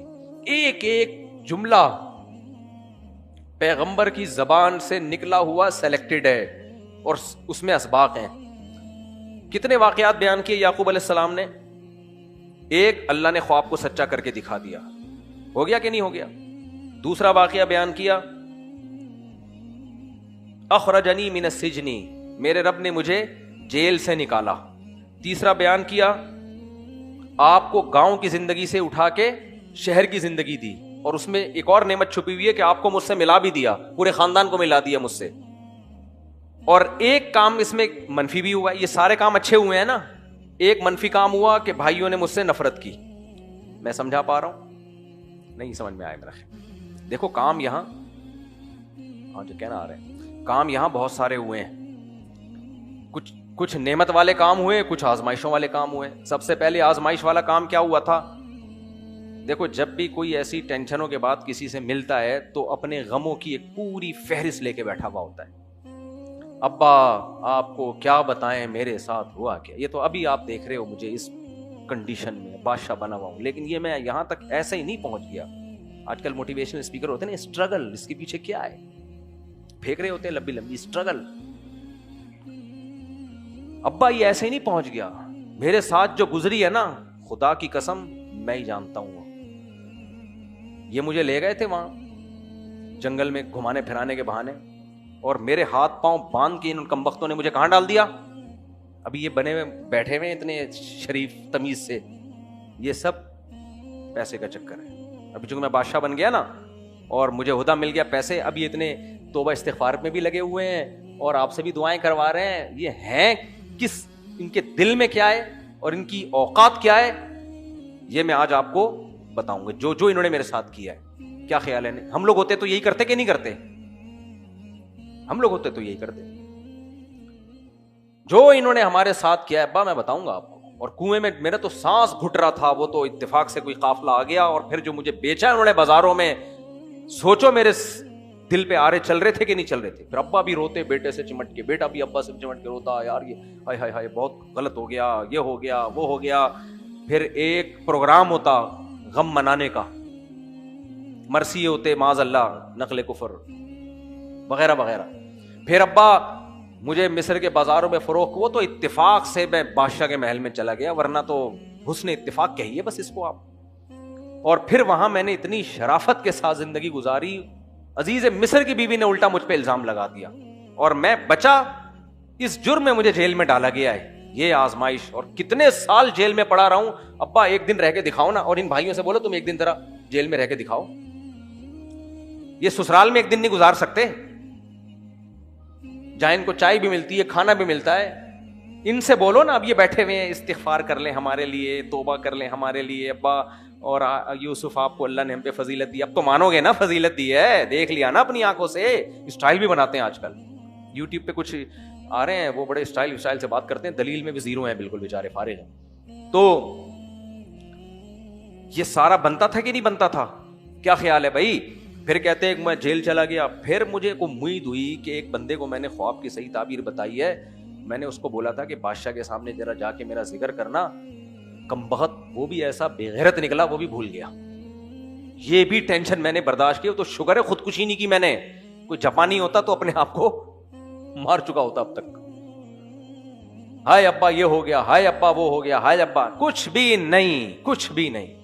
نعمتیں اور نعمتوں کا تذکرہ، جیل میں جانے کا تذکرہ نہیں ہو رہا. قد اخرجنی وقد اخرج بی من السجن، جیل سے نکلنے کا تذکرہ ہو رہا ہے. ہمیشہ مثبت سوچنا چاہیے. جیل میں بہت سے لوگ چلے جاتے ہیں، نکلنا بہت کم کو نصیب ہوتا ہے. تو چلے گئے، قدرت کا تھا، ہو جاتا ہے. بہت سے لوگوں پہ الزامات لگتے ہیں، لیکن میرے رب نے مجھے جیل سے نکال دیا. میرے رب نے خواب سچا کر دکھایا. میرا رب آپ کو گاؤں کی زندگی سے شہر کی زندگی میں. اب ایک نیگیٹو چیز اس میں تھی کہ بھائیوں نے سب کچھ کیا ہے، تو وہ ساری بلی شیطان پہ ڈال دی. صحیح ہے نا؟ من بعد ان نزغ الشیطان بینی وبین اخوتی. یہ سب کچھ ہوا کیوں؟ شیطان نے میرے اور بھائیوں کے درمیان کچھ حسد ڈال دی تھی. وہ بلی کس پہ ڈال دی؟ شیطان کو کتنا غصہ آئے گا. اچھا، شیطان کو غصہ دلانا تو اللہ کو خوشی ہوتی ہے اس سے. شیطان بولے گا یار سارے کام یقیناً میں نے کروائے، لیکن رزلٹ کیا نکلا اس کا؟ اب ان کو تم کچھ نہیں کہہ رہے، ساری بلی کس پہ ڈال رہے ہو؟ شیطان نے یہ کر دیا، شیطان نے وہ کر دیا. کیوں؟ اس لیے کہ اب ان کو آر دلا کے دوبارہ ان سے نفرت کا ماحول پیدا نہیں کرنا چاہتے. تو دیکھو سوسائٹی میں جو اصلاح کرنے والے لوگ ہوتے ہیں، ان کا بات چیت کرنا، ان کا لائف اسٹائل، ان کے سوچنے کا انداز بالکل ڈیفرنٹ. اور جو فسادی ہوتے ہیں بالکل اس کے اپوزٹ ہوتے ہیں. وہ یہ ایک معیار ہے کسی کو جانچنے کا کہ فسادی کون ہے اور اصلاح کرنے والا کون ہے. تو فسادی ہوتے ہیں نا، بالکل اس کے الٹ ہوتے ہیں. تو خود فیصلہ کر لینا چاہیے ہمیں منفی سوچنا چاہیے یا مثبت سوچنا چاہیے. تو کہنے لگے کہ من بعد ان نزغ الشیطان بینی وبین اخوتی. یہ سب کچھ اس کے بعد وہ شیطان دراصل اس نے میرے اور بھائیوں کے درمیان گڑبڑ کر دی تھی. ان ربی لطیف لما یشاء. میرا رب بہت باریک بین ہے، جس کے لیے چاہتا ہے خفیہ تدبیریں کر کے اس کو نواز دیتا ہے. انہ هو العلیم الحکیم. وہ علم والا بھی اور حکمت والا بھی. پھر دعا مانگنے لگے، ربی قد آتیتنی من الملک. اے اللہ تو نے مجھے بادشاہت دی. وعلمتنی من تأویل الاحادیث. اور تو نے مجھے خوابوں کی تعبیروں کا علم سکھایا. فاطر السماوات والارض. تو آسمانوں کا پیدا کرنے والا بھی ہے، زمین کا پیدا کرنے والا بھی ہے. انت ولی فی الدنیا والآخرہ. دنیا میں بھی تو میرا دوست اور آخرت میں بھی تو ہی میرا دوست. توفنی مسلمن. اے اللہ تو مجھے موت اس حال میں دینا کہ میں اسلام پر ہوں. اسلام سے مراد یہاں پر تیری اطاعت اور فرما برداری میں، یعنی جیسے اب تک تو نے مجھے اپنا فرما بردار بنایا، کیونکہ حدیث میں آتا ہے انما الاعمال بالخواتیم. اصل میں مدار کس پر ہوگا؟ آخر میں کیا تھے آپ؟ کتنے لوگ نیک ہوتے ہیں آخر میں برے بن جاتے ہیں، کتنے برے ہوتے ہیں آخر میں نیک بن جاتے ہیں. تو اس لیے دعا مانگ رہے ہیں توفنی مسلمن. اے اللہ مجھے جب موت ہو تو میرا شمار فرما بردار لوگوں میں ہو. والحقنی بالصالحین. اور مجھے نیک لوگوں میں شامل کر دینا. بہت سارے نیک لوگ اور بھی ہیں، مجھے بھی انہی میں شامل کر دینا. اور آج کچھ اسکالر ایسے ہیں کہ جب وہ یوٹیوب پہ آتے ہیں بیان دیتے ہیں، ان کی تقریریں سن کے لگتا ہے کہ صرف دنیا میں یہی نیک ہیں، باقی دنیا میں نیک لوگ ختم ہو گئے. تو جس اسکالر کو سن کے آپ کو لگے نا یہی ٹھیک ہے، سمجھ لو یہ ٹھیک نہیں ہے. دنیا میں نیک لوگ ہمیشہ سے ہول سیل کے حساب سے موجود رہیں گے. الحقنی بالصالحین. آگے اللہ تعالیٰ اس واقعے کو ختم کرتے ہیں. ذالک من انباء الغیب نوحیہ الیک. اے محمد صلی اللہ علیہ وسلم، یہ وہ غیب کی باتیں ہیں جو ہم آپ کو وحی کے ذریعے سکھا رہے ہیں. یہ وہ غیب کی باتیں ہیں جو ہم آپ کو وحی کے ذریعے بتا رہے ہیں. وما كنت لديهم اذ اجمعوا امرهم وهم يمكرون. آپ تو وہاں موجود نہیں تھے جب یوسف کے بھائی تدبیریں کر رہے تھے اور مکر کر رہے تھے اور ایک عزم کر رہے تھے کہ ہم یوسف کو کنویں میں ڈال دیں، اب تو وہاں موجود نہیں تھے. یہ اللہ وحی کے ذریعے آپ کو یہ سارے علوم دے رہا ہے اور آپ لوگوں کو بتا رہے ہیں، تو اس میں یہود و نصارہ کے لیے بھی عبرت ہے کہ وہ آپ کو اللہ کا پیغمبر مان لیں، کیونکہ یہ ان کی کتابوں کے واقعات ہیں اور اتنے خوبصورت انداز میں وہاں نہیں لکھے ہوئے. آپ یہ بھی پڑھے جا، اتنی تحریف ہوئی ہے نا ان لوگوں نے کی ہوئی ہے کہ وہ چاشنی اور وہ لذت ہے ہی نہیں اس میں. وما اکثر الناس ولو حرصت بمؤمنین، لیکن اس کے باوجود اگر آپ جتنی بھی حرص رکھ لیں ان میں سے اکثر لوگ ایمان لانے والے نہیں ہیں. وما تسألهم علیہ من اجر، حالانکہ اس ایمان پر آپ ان سے کوئی اجر کا مطالبہ نہیں کر رہے، آپ کا کوئی مفاد نہیں. آگے بھی سورہ یوسف کا یہ آخری رکوع بڑا دلچسپ ہے، بس ایک آیت پڑھ لیتا ہوں. قل هذه سبیلی ادعو الی اللہ علی بصیرۃ ومن اتبعنی، اے نبی آپ ان سے کہہ دیجئے کہ یہ میرا راستہ ہے، میں لوگوں کو اللہ کی طرف بلاتا رہوں گا. انا، میں بھی، ومن اتبعنی، اور جو مجھے فالو کریں گے وہ بھی. اس سے پتہ چلتا ہے کہ ہر مسلمان داعی ہوتا ہے، ہر مسلمان خود بھی دین پہ چلتا ہے، لوگوں کو بھی اللہ کی طرف لانے کی کوشش کرتا ہے. اور قرآن نے اس کو ختم کیا کہ لقد کان فی قصصہم عبرۃ لأولی الالباب، عقل مندوں کے لیے ان واقعات میں عبرت ہے. جو یوسف علیہ السلام کا اور جو واقعات ہیں عبرت ہے. ما کان حدیثا یفترا، یہ کوئی ایسا واقعہ نہیں ہے جس کو گڑھ لیا گیا ہو.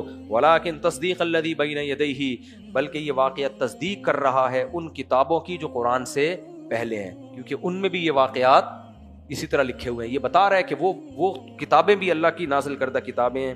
وَتَفْصِيلَ كُلِّ شَيْءٍ وَهُدًى وَرَحْمَةً لِقَوْمٍ يُؤْمِنُونَ، اور اس میں ہم نے تفصیل بھی ہے. کینسر کا سبب ہے، پھر بھی پوری ڈبیاں پی جاتے ہیں، پھیپھڑے جواب دے جاتے ہیں، لنگس کی ایسی کی تیسی ہو جاتی ہے، دیکھ رہے ہیں صبح شام.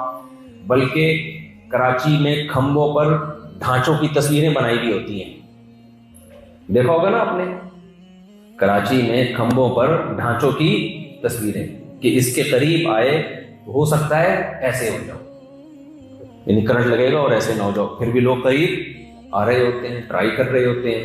تو انسان کی طبیعت کیا ہے، عادت کیا ہے، وہ کہتا ہے فوری مزہ جس چیز میں آ رہا ہے بس اس کو حاصل کر لو، بریک نہ لگاؤ. پیغمبروں نے ہمیں یہ سکھایا ہے کہ دیکھو ہر لذت، ہر مزے کی چیز ایسی نہیں ہے جسے حاصل کر لیا جائے. کچھ مزے ایسے ہیں جس سے بڑے مزے کرکرے ہو جائیں گے تمہارے. اب دیکھو جو لوگ ڈرگس لیتے ہیں، سگریٹ پیتے ہیں، چرس پیتے ہیں، وقتی طور پر تو ان کو بہت زیادہ مزہ آتا ہے. ادھر توجہ میری طرف، آتا ہے کہ نہیں آتا؟ اس کے بعد ان کے مزے خراب ہو جائیں. ان کو ہر تھوڑی دیر میں چرس چاہیے، ہیروئن چاہیے، نشے کی چیز چاہیے. نہیں پئیں گے کھوپڑی کیا ہوگی؟ آؤٹ ہوگی. جتنا تگڑا مزہ ہوگا نا اتنی ہی کھوپڑی کو زیادہ خراب کرے گا. اللہ کا شکر ہے میں نے کبھی چرس پی نہیں ہے، لیکن آپ کہیں کو بولے کہ مجھ سے بڑا تجربہ ہے، لیکن چرسیوں سے پوچھو اور ہیروئنسیوں سے پوچھو، ہیروئنسی کہے گا کہ جو مزہ ہیروئن میں ہے نا، چرسی نے کبھی وہ مزہ خواب میں بھی بولو نہیں دیکھا ہوگا. کیا خیال ہے؟ یہی کہے گا نا. لیکن ہیروئنسی کی حالت چرسی سے 10 گنا زیادہ خراب. میں نے مرتے ہوئے دیکھے ہیروئنسی، بہت مرد کراچی میں بہت ہوا کرتے تھے ہیروئنسی، پتہ نہیں گئے کہاں ہو، اللہ خیر کرے، کہاں چلے گئے اللہ. تو اتنے مرے ہیں، اتنی سسک کے ان کی موت واقع ہوتی ہے. تو انسان کی عادت کیا ہے؟ جہاں مزہ نظر آئے گا نا اس طرف بھاگتا ہے. پیغمبروں کو اللہ نے میرے بھائی بھیجا ہی اس لیے ہے دنیا میں کہ ہر مزہ اس قابل نہیں ہے کہ اسے حاصل کیا جائے. اللہ تعالیٰ نے آدم علیہ السلام کو جنت میں رکھا. دیکھو یہ چیزیں تمہیں سیکولر لوگ نہیں بتائیں گے، یہ چیزیں تمہیں سائنسدان بولو نہیں بتائیں گے، یہ تمہیں فزکس اور کیمسٹری کی کتابوں میں نہیں ملے گی. سوال پیدا ہوتا ہے نا، میرے بیان پہ لوگوں نے کمنٹس کیے ہوئے ہوتے ہیں، امریکہ میں، جاپان میں اتنے بڑے بڑے پروفیسر، بڑے بڑے سائنٹسٹ وہ خلائی سیارے آسمانوں میں بھیج رہے ہیں، یہ مدرسوں کا پڑھا ہوا مولوی وہاں کیا کرنے گیا بھائی؟ ان لیکچرار اتنے بڑے بڑے لوگوں کے مقابلے میں یہ مولانا کیا جاپانیوں کو جا کے سمجھائے گا، یہ مولانا امریکہ میں جا کے سمجھائے گا؟ بھائی صاحب کچھ چیزیں ایسی ہیں جو مولانا کے علاوہ آپ کو کوئی بھی بولو نہیں سمجھائے گا، وہ مولانا ہی کو سمجھائے گا آپ کو. اور یہ مولانا یہودیوں میں بھی ہوتے تھے، عیسائیوں میں بھی ہوتے تھے، جب تک یہود و نصارہ اپنے دین اور مذہب پہ مضبوط تھے، جب تک اوریجنل دین پہ، تحریف شدہ دین پہ نہیں، اوریجنل دین پہ مضبوط تھے، اس وقت زیادہ اچھی حالت میں تھے. جب اپنے اوریجنل دین سے ہٹے ہیں تو ترقی اور مادی اسباب کے باوجود ناکام ہوئے ہیں. اللہ اگر غریب کو خودکشی کرائے نا تو سمجھ میں آتا ہے، مالدار کو خودکشی کرائے تو یہ عبرت ہے. بھائی غریب آدمی جس کے پاس کچھ بھی نہیں ہے وہ ٹینشن اور ڈپریشن میں جا رہا ہو، اس کا مطلب بھائی کچھ بھی نہیں ہے. لیکن سب کچھ ہو کے آپ ڈپریشن میں جا رہے ہو، اس کا مطلب کوئی ایسی چیز آپ کے پاس نہیں ہے جس کی ضرورت آپ کو بہت زیادہ ہے. میں سمجھا پا رہا ہوں اپنی بات؟ سب کچھ ہو کے بھی ٹینشن میں بیٹھا رہے، پریشان بیٹھا رہے، اس کا مطلب کچھ ایسا آپ کے پاس نہیں ہے جو آپ کے لیے بہت ضروری ہے. آپ نے سب کچھ اکٹھا کر لیا، کچھ رہ گیا آپ سے. اب میں اس کو مثال سے سمجھاتا ہوں. دیکھو شیر کو جنگل میں کبھی کھانے کو ملتا ہے، کبھی کھانے کو نہیں ملتا، بھوکا بیٹھا رہتا ہے، کئی ہفتوں بیچارہ پڑا رہتا ہے، دیکھتا رہتا ہے ہرن مارکیٹ سے شارٹ ہوتے جا رہے ہیں آہستہ آہستہ، بھائی ہرن لفٹ ہی نہیں کرا رہے. کبھی کیا کرتا ہے، شکار شیر کرتا ہے، کوئی اور کھا جاتا ہے اس کو. جنگل میں اس کے لیے ٹینشنیں زیادہ ہیں، لیکن پھر بھی وہ ایک لائف گزار کے چلا جاتا ہے. لیکن آپ نے شیر کو اٹھا کے زو میں، چڑیا گھر میں بند کر دیا. آپ نے کہا شیر کے پاس تمام تر سہولتیں جنگل میں میسر ہیں لیکن لگژری لائف نہیں ہے اس کی لائف لگژری نہیں. یہ وہی 1000 سال پہلے جیسے شیر رہا کرتے تھے اسی طرح بیچارہ چیر پھاڑ کرتا ہے، چیچڑے کھا رہا ہے، کبھی کچھ کھاتا ہے، کچھ لگڑ بگڑ جو ہوتے ہیں وہ کیا کہتے ہیں اس کو انگلش میں، وہ اٹھا کے لے جاتے ہیں. تو ایسا کرتے ہیں ہم اس کو ایک خوبصورت لائف دیتے ہیں. جیسے آپ کو امریکہ میں ایک بہت ہی خوبصورت گٹر کے ڈھکن لیس لائف آپ کو ملی، صحیح ہے نا؟ اتنی خوبصورت لائف آپ کو یہاں ملی ہوئی ہے. اب میں کیا تعریفیں کروں، آپ خود سمجھدار ہیں، آپ خود دیکھ رہے ہیں. تو ہم نے کیا کیا، شیر کو اٹھا کے ہم نے زو میں، چڑیا گھر میں بند کر دیا. ہم نے کہا یار ہمیں اس پہ بڑا ترس آیا. ہم نے کہا تو مٹی میں سوتا تھا، آج کے بعد تیرے لیے ڈبل بیڈ کا انتظام ہوگا. ٹھیک ہے نا؟ کیا انتظام ہوگا؟ Double bed. میں ڈبل بیڈ کا انتظام، اے سی. یہاں تو فارن ہائٹ چل رہا ہوتا ہے. وہ ایک صاحب نے اپنے گھر میں 75 کیا ہوا تھا، ہمیں نہیں پتا تھا فارن ہائٹ چل رہا ہوتا ہے. ہم نے کہا بھائی ابلنا شروع ہو جائیں گے، اس کو کچھ کم کرو یار. وہ کہہ رہے میں 78 کر رہا ہوں. میں نے کہا بھائی کیا کر رہا ہے، پگھل نہ جائے کہیں. بعض لوگوں کی ہڈیوں میں روڈ ووڈ پڑی ہوتی ہے، پگھل جائے گی. ہمیں ادھر فورن ہائٹ چل رہا ہے، مائل گاڑی چلا رہے ہیں، وہ تو مائلز میں چلا رہے ہیں. تو بہت کنفیوز ہو رہے تھے. تو آپ نے کیا کیا بھائی، اس کو 75 پہ فورن ہائٹ پہ ٹیمپریچر کر دیا شیر کے لیے. پھر آپ نے شیر سے بولا کہ یار تم ہر وقت شکار کرتے ہو اور گوشت موشت اور یہ کچے چیچڑے بیچڑے بھی، تھوڑا سا لائف میں ڈفرینٹ، کچھ تھوڑا سا ڈفرینٹ اسٹائل ہونا چاہیے. کچھ تھوڑا سا لائف میں جو ہے نا چینجنگ آنی چاہیے. ایک ہی طرح کا ہرن کھا کھا کے، کبھی گدھے کھا رہے ہو، کبھی زیبرا کھا رہے ہو، کیا ہے. آج ہم تمہیں بہاری کباب بنا کے کھلاتے ہیں، کیا خیال ہے؟ آج ہم تمہیں کیا کرتے ہیں؟ بہاری کباب. اب تکے بنا رہے ہیں آپ شیر کے لیے، کیا بنا رہے ہیں؟ بہاری کباب. اچھا شیر کچھار میں رہتا ہے. اب میں زیادہ نہیں اس موضوع پہ بولوں گا، خواتین ناراض ہو جاتی ہیں. شیرنیاں بیٹھی ہوئی ہوتی ہیں اس کی دائیں بائیں، اکیلا شیر بیچ میں بیٹھا ہوا ہوتا ہے. ٹھیک ہے نا؟ وہ تو شیر ہے نا، اس کو تو ہم منع نہیں کر سکتے اتنی شیرنیاں رکھنے سے. کیا خیال ہے؟ وہ تو جو کر رہا ہے میں بتاؤں گا نا. ایسا نہیں ہوتا کہ یہ شیرنیاں ادھر شیر سے بھی اس کا ریلیشن، اور ادھر جنگل کے دوسرے شیر سے بھی ان کا ریلیشن، اور ادھر جنگل کے اس سے بھی سیٹنگ چل رہی ہے، فون پہ باتیں چل رہی ہیں تیسرے شیر سے. ایسا نہیں ہوتا. شیر باقاعدہ شادی کر کے رہتا ہے. ایک شیر ہوگا اور دائیں بائیں شیرنیوں کا حساب. اور اس جنگل میں دوسرے شیر کی انٹری، جو خاندانی شیر ہوتے ہیں ان کی بات تو پتہ نہیں، شیروں کا سیٹ اپ بھی خراب ہو گیا.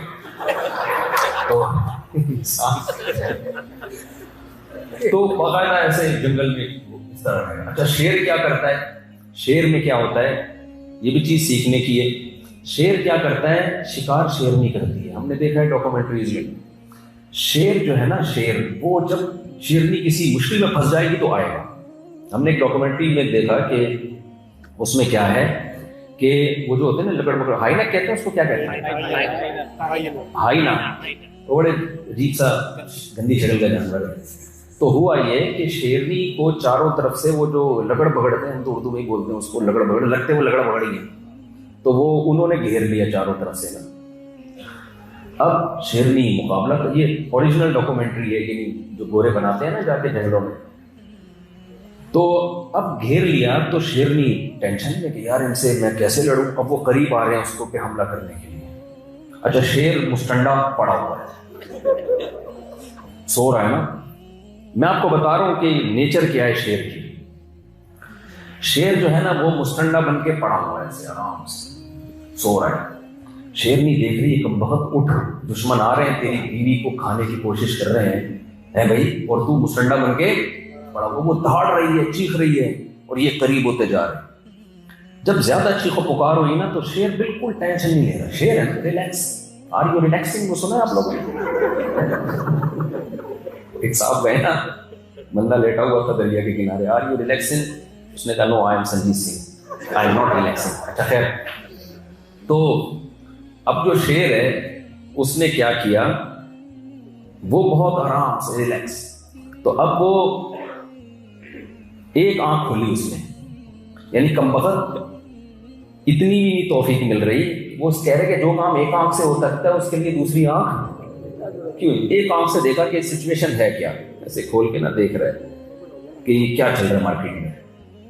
تو دیکھا کہ کوئی اتنا بڑا ایشو نہیں ہے, 4-10 بغیرت قسم کے لوگ جمع ہوئے ہیں, اور میری وائف جو ہے وہ ہے. تو بہرحال شیرنی نا, وہ شیرنی اگنور کیا ہے. یہ چھوٹے موٹے مسائل ہمارے لیے مسائل نہیں, یہ چھوٹی موٹی, یہ ہمارے جیسے کیا بات ہے, استغفر اللہ, منہ سے سیاسی باتیں نکلنا شروع ہو جاتی ہیں.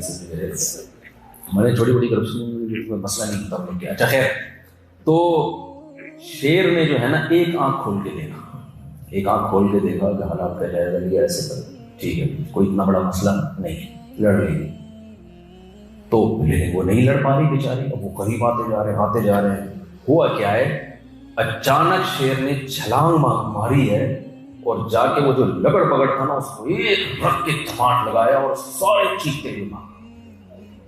یعنی شیر اس سچویشن کو بہت ہلکا لے رہا ہے کہ بالکل اینڈ میں جب دیکھوں گا کہ شیرنی اب لڑنے کے قابل نہیں رہی ہے, تو اینڈ میں کوئی زیادہ یہ نہیں کہ بدماشیاں ہو تیری ایسی کی تیسی, یہ چھچورے لوگوں کا کام ہوتا ہے. آپ نے دیکھا ہوگا کچھ لوگ لڑتے ہیں تو باتیں بہت کرتے ہیں, لڑائی نہیں کر رہے ہوتے, دھمکیاں دے رہے ہوتے ہیں. 1 گھنٹہ دھمکیاں دینے میں, جیسے بلیاں لڑتی ہیں نا, بلیوں کو دیکھا لڑتے ہوئے, بلے جب لڑتے ہیں نا آپس میں تو اتنی لمبی ان کی بحث ہوتی ہے. آدمی کہتا ہے یار لڑکے تھپڑ چھپڑ مار کے جان چھڑاؤ, کیا گھنٹہ دھومے پلا کے نا بس سمجھاتے رہتے ہیں ایک دوسرے کو. ٹھیک ہے. ہمارے حضرت ایک واقعہ سنایا کرتے تھے کہ جو حق پر ہوتا ہے نا, یہ میں بھول نہ جاؤں, یہ شعر کا واقعہ ہے, اس میں بہت عبرت ہے. یہ لطیفہ برائے لطیفہ نہیں ہے, اس کو کہیں آپ نے نہ سمجھے میں کوئی یہاں آپ کو لطائف سنانے کے لیے آیا ہوں. تو جس کے اندر یہ پھر آخر میں سناؤں گا, میں بیان میرا رہ جائے گا. یہ شیر کتے اور بلی کا واقعہ, بہت دلچسپ واقعہ ہے. تو شیر اٹھا اور ایک چماٹ لگایا, جب بدتمیزی یہاں سے وہ بھاگ گئے. تو یہ شیر کی نیچر ہے. یہ کس نے بنائی ہے بھائی؟ اللہ نے. اب آپ نے کیا کیا, شیر اسی اسٹائل میں رہنا پسند کرتا ہے, یہی اسٹائل ہے شیر کا. آپ نے کیا کیا, آپ کو شیر کو ترس آیا, آپ شیر کو اٹھا کے لے آئے اپنے گھر میں, ڈبل بیڈ, کمبل, 75 فارنہائٹ آپ نے اس کا ٹیمپریچر کر دیا, اور پھر آپ نے کہا تو کتنا تھکا ہوا ہے اور کتنی محنت کر کے ہرن کا شکار کرتا ہے, تو ہم تجھے کیا بنا کے دیں گے, بہاری کباب بنا کے, کوفتے, چپلی کباب, بہاری کباب, مختلف چیزیں آپ اس کو کھلا رہے ہو. پھر آپ نے اس کا شیرنی سے ریلیشن کی بھی ایسی کہ وہ جو لڑتا تھا نا شیرنی کے لیے, وہ بھی کب کوئی آ ہی نہیں رہا لڑنے کو, لگڑ بگڑ نہیں آ رہا, کہاں سے لڑے گا وہ شیرنی کی خاطر. تو ہوتے ہوتے کیا ہوا, آپ مجھے ایک بات بتاؤ, شیر خودکشی کر کے مرے گا کہ نہیں مرے گا تھوڑے دنوں میں, ہے بھائی؟ اب کوئی ماہر نفسیات تجزیہ کرے, یار ساری چیزیں تو چلو کچا, وہ یہ چپلی کباب نہیں کھاتا, کچا گوشت ہی کھلا دو آپ اس کو, لیکن آپ نے اس کو گدے اور صوفے دے دیے. نتیجہ کیا نکلے گا بھائی؟ تھوڑے دنوں میں شیر بندوق اٹھائے گا, یا تو آپ کو گولی مار دے گا یا اپنے آپ کو گولی مار مر جائے. یا شیر کے شیر سے تعلقات ہو جائیں گے، اللہ معاف فرمائے. یعنی وہ جب شیرنی نہیں ملے گی نا تو وہ بھی کہے گا یار یہ کوئی لا پاس ہونا چاہیے اس ٹائپ کا. تو پھر لڑے گا کس کے لیے؟ مرد عورت کے لیے جو ہے نا جان دیتا ہے، اس کو ایک مردانگی کا احساس ہوتا ہے. جمشید کے لیے تھوڑی دے گا کوئی جان. کیا خیال ہے بھائی؟ کوئی جمشید بھائی بیٹھے ہیں تو معذرت. تو اب دیکھو کیا مسئلہ ہے. شیر کی زندگی میں سب کچھ تھا، اسے کچا گوشت بھی مل رہا تھا، اسے ٹیمپریچر بھی نارمل جتنا شیروں کے لیے ضروری ہے، لیکن آپ نے اس کی زندگی میں ایک چیز کی کمی ہے. اس کو کیا کہتے ہیں؟ نیچر، فطرت. جب فطرت اس کی زندگی سے نکل گئی، نیچر سے دور کر دیا، ڈپریشن میں جانا شروع ہو. خوب سمجھ لیں، انسان کی زندگی کے دو رخ ہیں. آپ کہیں گے بھائی ہم تو نیچر سے دور نہیں ہیں. کیا خیال ہے بھائی؟ ہم تو نیچر پہ ہیں. نہ نہ دیکھو، انسان اور جانوروں میں فرق یہ ہے کہ انسان کی زندگی کے دو پہلو ہیں، ایک جسمانی اور ایک روحانی. جانوروں کی زندگی کا صرف ایک پہلو ہوتا ہے جسمانی، روحانی پہلو جانوروں کی زندگی میں نہیں ہوتا. کیسے؟ کیا مطلب اس کا؟ میں مثالوں سے ذرا بات کو سمجھاتا ہوں. دیکھو انسان جو ہے نا یہ مہذب حیوان ہے. انسان کیا ہے؟ ایک تہذیب یافتہ حیوان ہے تو میڈیکل سائنس کی نظر میں یہ حیوان ہی، لیکن یہ تہذیب یافتہ حیوان ہے. اس کو محبت ہوتی ہے، اس کو حسد ہوتا ہے، اس کو بغض ہوتا ہے، اس کو نفرت ہوتا ہے، اس کو جیلسی بھی ہوتی ہے، اس میں بہادری بھی ہوتی ہے، اس میں بزدلی بھی ہوتی ہے، اس میں سخاوت بھی ہوتی ہے، اور اس میں وفا بھی ہوتی ہے، اس میں بے وفائی بھی ہوتی ہے. انسان کی جو عادتیں ہیں، جو روحانی زندگی کے، جو اخلاقی زندگی جسے آپ کہہ سکتے ہیں، روحانی سے زیادہ آسان لفظ ہے اخلاقی. انسان کی زندگی کا ایک اخلاقی پہلو ہے اور ایک مادی پہلو ہے. مادی پہلو میں بھی ہمیں نیچر سے محبت کرنی پڑے گی. نیچر سے ہم دور ہوں گے تو خودکشی کی طرف جائیں گے. آج ساری دنیا کے ڈاکٹر ہمیں منع کر رہے ہیں پیزا برگر مت کھاؤ. کیوں؟ صدیوں سے انسان پیزے برگر نہیں کھاتا ہے. ہمارے آنکھوں کو اللہ نے پیزے برگر کے حساب سے ڈیزائن، بولتے کیوں نہیں بھائی، نہیں کیا. ہمارے لنگس کو سگریٹ کے دھوؤں کے حساب سے ڈیزائن، بولو، نہیں کیا گیا. ہمارے گردوں کو اور ہمارے لیور کو شراب کے حساب سے ڈیزائن نہیں کیا گیا ہے.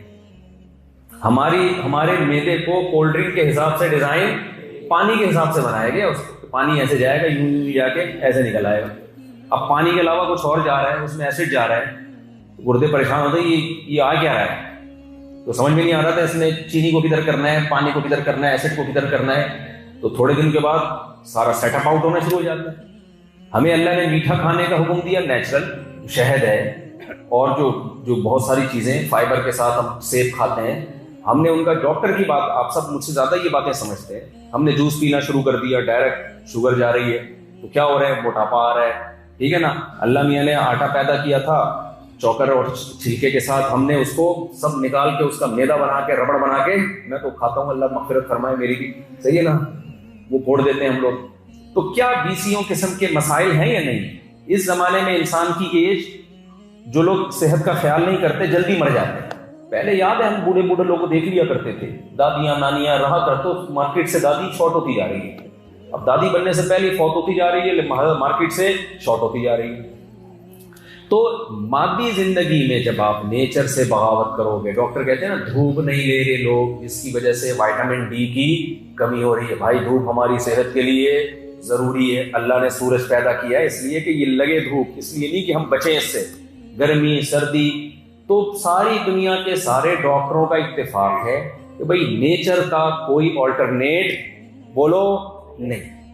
جاگنگ کرتے ہیں، جم جاتے ہیں، کیا ہے؟ تاکہ نیچر کے قریب آ جائیں. پہلے زمانے میں لوگ جاگنگ نہیں کرتے تھے، ویسے ہی جاگنگ کرنی پڑتی تھی ان کو. شیر پیچھے لگ جاتا تھا، اسپیڈ سے بھاگتے تھے وہ. سمجھ رہے ہو نا؟ کتا پیچھے لگ جائے. اب تو کتے اتنے ڈسپلن کتے ہیں، یہاں کے اتنے آرگنائز کتے ہیں، ہم پیچھے ہی نہیں لگتے کسی کے. تو پہلے زمانے میں اتنی تمیز تھوڑی تھی کتوں میں. کتا دیکھنے میں کتا لگتا تھا. اب یہاں جو امریکہ کے کتے دیکھنے میں، بلکہ جو دیسی اس کے قریب کھڑا ہوتا ہے وہ کتا لگ رہا ہوتا ہے. اتنے یعنی خوبصورت قسم کے مہذب کتے ہیں نا. تو اب مجھے ایک بات بتاؤ، ہم پہلے بھاگتے تھے، کتے پیچھے پڑ جاتے، یہ سب کچھ ہوتا تھا، یہ ہماری باڈی کے لیے ضروری تھا. اب یہ سارے کام ہم نے چھوڑ دیے، تو اب ہمیں مصنوعی جاگنگ کرنی پڑتی ہے، جم جا کے وزن اٹھانے پڑتے ہیں وغیرہ وغیرہ. تو خوب اچھی طرح سمجھ لو میرے بھائی، کاش یہ بات ہم سب کے دل میں اتر جائے. کاش. دیکھو، سکون کی تلاش میں مذہب سے بغاوت کرو گے، خدا کی قسم سکون کے علاوہ سب کچھ ملے گا، سکون تمہیں نہیں، خوشیاں نہیں ملے گی. خوشیوں کے اسباب اختیار کرنا آپ کے ہاتھ میں ہے، دل میں خوشی پیدا کرنا آپ کے ہاتھ میں نہیں ہے.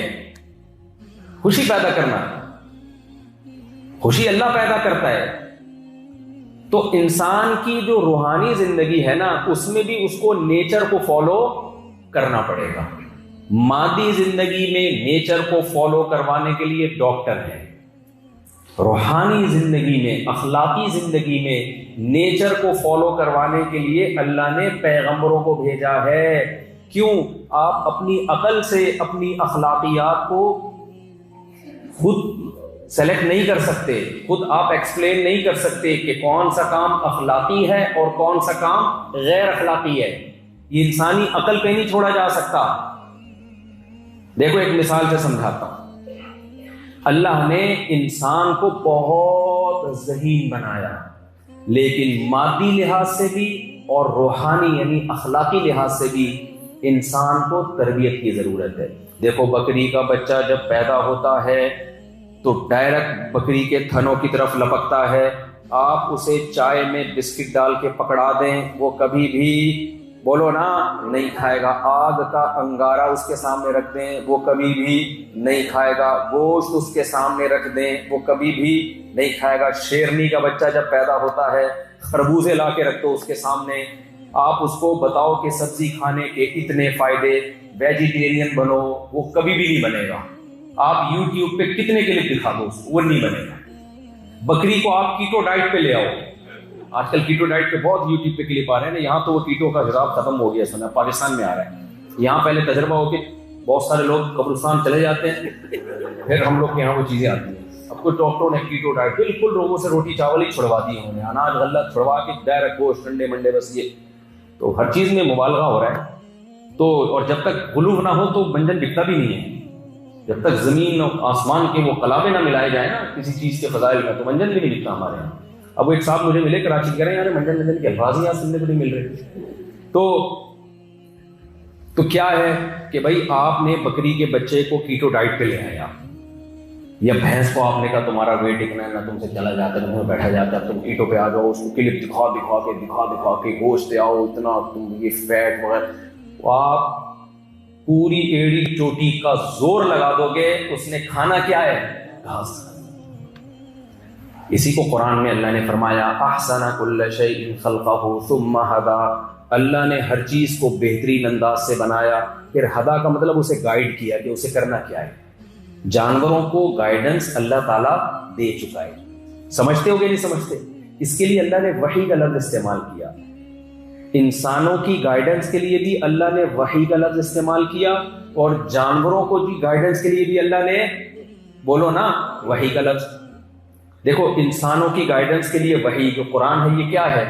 وحی ہے نا. اوحینا الیک، ہم نے آپ کی طرف وحی کی ہے. تو قرآن ہدایت کی کتاب ہے، اس کے لیے بھی اللہ نے کیا کہا؟ وحی. اور جانوروں کو جو اللہ نے گائیڈ کیا ہے، اوحا ربک الی النحل، اللہ کہتے ہیں میں نے شہد کی مکھی کو وحی کر دی ہے. شہد کی مکھی پیدا ہوتے ہی اپنے کام میں لگ جاتی ہے. کیا کرنا ہے؟ کس مکھی نے جا کے پھلوں کا رس چوسنا ہے، کس نے چھتوں کی نگرانی کرنی ہے، کس نے آبادی کو کنٹرول کرنا ہے. شہد کی مکھیوں میں نا آبادی کنٹرول کرنے والی مکھیاں بھی ہوتی ہیں. وہ نر مکھیاں جب زیادہ ہو جائیں تو ان کے چار شادیوں کا رواج نہیں، وہ نر کو مار دیتی ہیں. ہاں جب نر زیادہ ہو جائیں نا تو وہ کیا کرتی ہیں، ان کو پتا ہے یہ سوسائٹی میں خرابی پیدا کریں گے. کچھ مکھیوں کا آپ پڑھیں اسٹڈی کریں تو مادہ مکھیاں باقاعدہ بندوقیں لے کے نر کو اڑا دیتی ہیں کہ یہ تمیز سے رہیں، تعداد ان کی نہ بڑھے. بڑا عجیب خوبصورت یعنی ایک آرگنائزیشن ہے شہد کی مکھیوں کی، پوری کتابیں لکھی گئی ہیں اس پہ. تو یہ پہلے دن سے مکھی نے سیکھا ہوا ہوتا ہے کہ کس مکھی کا کیا کام ہے اور کس مکھے کا کیا کام ہے. سب کو پتہ ہے. شیر نے کیا کرنا ہے، بکری نے کیا کرنا ہے، چوہے نے کیا کرنا ہے، لومڑی نے کیا کرنا ہے، کوے نے کون کون سی نئی نئی چالاکیاں مارکیٹ میں لانی ہے، سب پہلے سے کیا ہے، اس میں وہ تبدیل نہیں ہوئی۔ کتا اگر وفادار ہے تو 1000 سال پہلے بھی وفادار تھا، آج بھی وفادار ہے، 1000 سال کے بعد بھی کیا ہوگا، وفادار ہوگا۔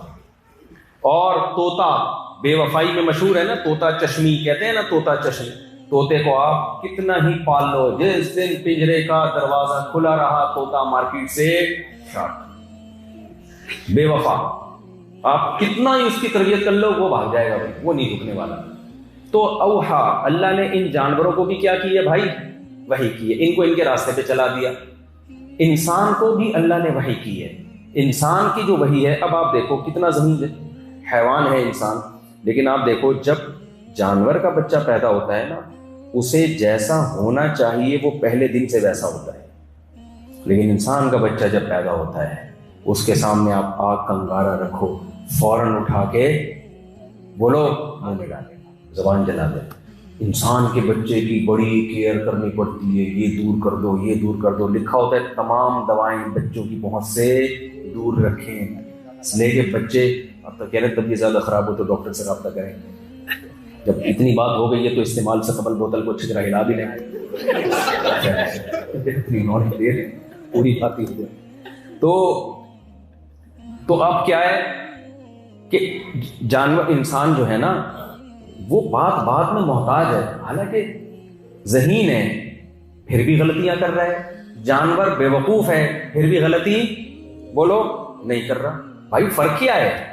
اللہ نے بتا دیا کہ یہ ذہین تو بہت ہے مگر تربیت کا محتاج ہے، اگر اس کی تربیت نہیں ہوگی اس کی ذہانت اس کو نقصان پہنچا دے گی۔ گائے کے سامنے آپ کیٹو ڈائٹ کے فضائل سنائیں، اس کی کھوپڑی میں ہی نہیں آئے گا، ذہین نہیں ہے، جس راستے پہ چل رہی ہے چلتی رہے گی۔ انسان کو سمجھائیں گے نا وہ دماغ استعمال کرے گا، کبھی دماغ صحیح جائے گا کبھی دماغ غلط جائے گا۔ تو جو ذہین لوگ ہوتے ہیں ان کی ٹریننگ کی ضرورت ہوتی ہے، وہ بگڑتے ہیں تو بگڑتے بہت ہیں، سنورتے ہیں تو سنورتے بہت ہیں۔ تبھی اللہ نے قرآن مجید میں انسان کے بارے میں فرمایا لَقَدْ خَلَقْنَا الْإِنسَانَ فِي أَحْسَنِ تَقْوِيمٍ ثُمَّ رَدَدْنَاهُ أَسْفَلَ سَافِلِينَ۔ جانور ایک ہی کیٹیگری میں آتے ہیں سارے کے سارے، نہ اچھے اور نہ برے۔ کتا وفا کرتا ہے، ہمیں تو کتے سے محبت ہے، اللہ کو نہیں ہوتی کتے کی وفا کی وجہ سے کتے سے محبت، کیونکہ اللہ نے کتے میں وفا کے سافٹ ویئر انسٹال کر دیے ہیں، اس کے پاس بے وفائی کا آپشن بولو ہے ہی نہیں۔ انسان وفا کرتا ہے تو اللہ اس سے محبت، اس لیے کہ انسان میں وفا کے سافٹ ویئر بھی ہیں اور بے وفائی کے سافٹ ویئر بھی ہیں، شکر گزاری کے بھی ہیں، ناشکری کے بھی ہیں، بہادری کے بھی ہیں، بزدلی کے بھی ہیں، سخاوت کے بھی ہیں، کنجوسی کے بھی ہیں۔ جانوروں میں کوئی جانور اگر سخی ہے تو پیدائشی سخی ہے، کنجوس ہے پیدائشی۔ کوا کیا ہے؟ کنجوس۔ میں نے دیکھا ہے کووں کو، آپ کوے کو کچھ ٹکڑا ڈالیں چھپائے گا، جتنا کھائے گا نا اس کے بعد کم بہت پتھر کے نیچے چھپائے گا کہ اگلے ٹائم پہ، او بھائی تو چھوڑ دے دوسرے کو بھی کھا لیں گے یار، آ کے جس اللہ نے تجھے آج کھلایا ہے شام کو بھی کھلا دے گا، نہ بلی نہ کھا جائے، یہ نہ کھا جائے۔ ڈیڑھ ہوشیاری کرتا ہے کہ نہیں کرتا؟ بلی ایسا نہیں کرتی، بلی کتنی بھوکی ہو آپ اس کے سامنے کچھ لا کے ڈال دو، جتنا کھا سکے گی کھائے گی، اس کے بعد وہیں چھوڑ کے چلے جائے گی۔ بھائی یہ بھی پیٹ بھر گیا ڈکار لو، دیکھا جائے گا اگلے ٹائم پہ کیا ہوتا ہے، اگلے ٹائم پہ جیسے اللہ نے کھلایا اگلے ٹائم پہ بھی کھلا دے گا۔ تو جانوروں میں یہ ساری چیزیں ہیں، لیکن اس کی وجہ سے اللہ جانوروں سے محبت نہیں کرتا کہ بھئی کتا وفادار ہے تو اللہ اس کو جنت کے اعلیٰ مقام میں لے کے جائے، میرا محبوب ہے لہذا میں اس کو کہاں لے کے جاؤں گا۔ کیوں بھائی؟ اللہ کو پتا ہے کہ یہ اس وفا پہ مجبور ہے، گن پوائنٹ پہ اس کو وفا کروا رہا ہوں میں، اس کا اختیار نہیں ہے۔ تو جانوروں کی اخلاقی زندگی کوئی بھی نہیں ہوتی، جانوروں میں جو صاف ہیں وہ صاف ہیں، جو میلے ہیں وہ میلے ہیں، ان کو عید پہ بھی نہلا دو وہ صاف نہیں ہوں گے۔ لیکن انسان کی زندگی کا ایک بہت بڑا پہلو ہے اخلاقیات، سمجھتے ہو؟ اس اخلاقیات میں انسان کو دو قسم کی گائیڈنس چاہیے، جس کے لیے آپ کو مولاناز کی ضرورت ہے، یا مولانا کا لفظ چھوڑ دو علماء کی ضرورت ہے، یا علماء کو بھی چھوڑ دو پیغمبروں کی ضرورت ہے۔ سمجھتے ہو کہ نہیں سمجھتے؟ جس کے لیے آپ کو کس کی ضرورت ہے؟ پیغمبروں کی۔ دو قسم کی گائیڈنس مجھے اور آپ کو چاہیے، اچھا انسان بننے کے لیے ایک گائیڈنس یہ ہمیں اچھائی اور برائی کی ڈیفینیشن پتہ چل جائے. اچھائی کسے کہتے ہیں اور برائی بولو نا کسے کہتے ہیں. آج دنیا میں پتہ ہے کیا ہے؟ برائی پہ اچھائی کا لیبل لگا ہوا ہے, اچھائی پہ برائی کا لیبل لگا ہوا ہے. مثال کے طور پر میں ایک اکثر مثال دیتا ہوں. ہماری سوسائٹی میں, پاکستان کی بات کر رہا ہوں, چرس بری چیز ہے. آپ کے ہاں کوئی رشتہ لے کر آیا آپ کی بیٹی کے لیے, آپ نے اس کو بٹھایا, بیٹھی ہے جناب, آپ کیا کرتے ہیں؟ میں چرس پیتا ہوں انکل. دو گے رشتہ؟ کیوں؟ چرس پہ کون سا لیبل لگا ہوا ہے سوسائٹی میں؟ کون سا لیبل لگایا ہے؟ اچھائی کا یا برائی کا؟ اچھی چیز کا یا بری چیز کا؟ بری چیز کا. لیکن انسان کو اللہ نے یہ طاقت دی ہے کہ وہ پروپیگنڈا کر کے بری چیز پہ اچھی چیز کا لیبل لگا سکتا ہے. یہ طاقت دی ہے, اور اصل میں تو شیطان کو طاقت دی ہے, لیکن شیطان کو یہ طاقت دی ہے کہ وہ انسان پہ قابو پا کے نا وَزَيَّنَ لَهُمُ الشَّيْطَانُ أَعْمَالَهُمْ, کہ شیطان برے اعمال کو مزین کر دیتا ہے. مزین کا ترجمہ آج کی زبان میں ہوگا اٹریکٹیو. چیز بری ہوتی ہے لیکن شیطان اس کو کیا بنا دیتا ہے؟ اٹریکٹیو. سمجھتے ہو؟ ایسا بنا دیتا ہے کہ واہ یار سبحان اللہ, لوگ اس پہ سبحان اللہ کہنا شروع کر دیتے. تو دنیا میں آپ کو یہ پتا چل جائے کہ کون سی چیز سچی مچی میں اچھی ہے اور کون سی اچھی ہے نہیں, بری ہے, لیکن شیطان نے لوگوں کے دلوں پہ قبضہ کر کے اس برائی کو اٹریکٹیو بنا دیا ہے, اور اب ہمیں دیکھنے میں وہ کیا لگ رہی ہے؟ خوشنما لگ رہی ہے. یہاں ہمیں گائیڈنس کی ضرورت ہے. دوسری ایک اور گائیڈنس کی ضرورت ہے جس کو موٹیویشن کہا جاتا ہے, کہ اس راستے پہ کوئی چلانے والی طاقت بھی ہو ہمیں. صرف اچھائی کا پتہ چل جانے سے انسان اچھا کبھی بھی نہیں بنتا. جب تک اس کو موٹیویشن نہ ملے کہ اس اچھا بننے کا فائدہ کیا ہے, تو فائدہ کون بتائے گا؟ یہ بھی مذہب بتائے گا. اگر آپ مذہب کو, اسلام کو سوسائٹی سے نکال دیں تو دو بڑے بڑے بلنڈر ہوں گے آپ سے, سمجھتے ہو, جس سے انسانیت تباہ ہو جائے گی. ایک, آپ بہت سی برائیوں پہ لیبل کیا لگا دو گے؟ اچھائی. میں چرس کی مثال دیتا ہوں, بہت دفعہ یہ مثال دی ہے, یہاں بہت سارے نئے لوگ بیٹھے ہیں. اب دیکھو آپ کے گھر رشتہ لینے کے لیے آیا کوئی آدمی, بیٹی کا, آپ نے کہا بیٹا آپ کیا کرتے ہو؟ انکل میرا کام کیا ہے؟ چرس پیتا ہوں. ابھی تک ہمارے کراچی میں سوسائٹی میں چرس کو برا سمجھا جاتا ہے, اور تھانے کے علاوہ چرس کہیں سے بھی, استغفر اللہ, یعنی چرس کہیں سے بھی نہیں ملتی. تو منہ سے پتہ نہیں غلط غلط باتیں میرے نکل جاتی ہیں. تو کہیں سے بھی چرس, تھانے سے اس لیے کہ وہ چرسیوں کو پکڑتے ہیں نا, گرفتار کرتے ہیں اس لیے. اچھا خیر, تو کہیں سے بھی نہیں ملتی. لیکن اب آپ مجھے ایک بات بتاؤ, جس سوسائٹی میں چرسی زیادہ ہو جائے اور پڑھے لکھے لوگ چرس پینا شروع کر دیں نفس کے ہاتھوں مجبور ہو کے, اور تہذیب یافتہ لوگ چرس پینا شروع کرتے ہیں, جو لوگوں کو موٹیویٹ کرتے تھے, جو لوگوں کی ورک شاپ کروایا کرتے تھے, موٹیویشنل اسپیکر تھے اور تہذیب کے علم بردار تھے, اتفاق سے ان کو چرس کی لت پڑ گئی. اب ان سے چرس نہیں چھوٹ رہی. اب چرس تو بری ہے سوسائٹی میں, لوگ کہیں گے آپ اتنے اچھے ہو کے پی کیا رہے ہو؟ چرس پی رہے ہو نا, چی چی تو, آپ ہمیں کیا سمجھاؤ گے؟ تو وہ کیا کریں, مل بیٹھ کے, اب ان سے چرس تو چھوٹ نہیں رہی ہے, وہ کیا کریں, مل بیٹھ کے ایک پروگرام بناتے ہیں کہ یار ہم چرس تو چھوڑ نہیں سکتے. یہ جو چرس سے لوگوں کے دلوں میں نفرت ہے نا, اور چرس کو برا سمجھا جاتا ہے, جس کی وجہ سے ہماری بے عزتی ہو رہی ہے. کہیں رشتہ لینے جاتے ہیں, چرسی ہونے کی وجہ سے ہمیں نکال دیا جاتا ہے. تو ایسا کرتے ہیں کہ لوگوں کے دلوں میں ہم چرس کی محبت پیدا کرتے ہیں, پڑھے لکھے سمجھدار لوگوں کے دلوں میں. تو یہ پروپیگنڈا کامیاب ہو سکتا ہے, اور دنیا میں ہوا ہے. تو کیا کریں گے, سب سے پہلے چرس کا نام چینج ہوگا. یار اس کا نام چرس نہیں, اس کا نام اینٹی ڈپریشن ٹیبلٹ یا پاؤڈر. کیا خیال ہے؟ اس کی پیکنگ چینج ہوگی, پیکنگ بہت خوبصورت خوبصورت پیکنگ. ایسا ہی ہوگا کہ نہیں ہوگا؟ اور اردو میں تو نام انگلش میں ہوگا اس کا نام, اردو لکھی بھی نہیں, یہ دیسی لوگوں کا کام ہی نہیں. پھر یہ جو پائپوں کے اندر بیٹھ کے پی رہے ہوتے ہیں نا چرسی, گندے کپڑوں میں یوں بیٹھا ہوا, یوں ایک دوسرے کو یوں کر کے دیکھ رہا ہے, یہ اسٹائل ختم. جس نے پینی ہے شیرٹن ہوٹل میں آئے, وہ بھی لکٹ میں آئے. آئی بات سمجھ. اینٹی ڈپریشن پاؤڈر جو ہے وہ بڑے لوگ اور بہت اپر لیول کے لوگ پیا کریں گے, اور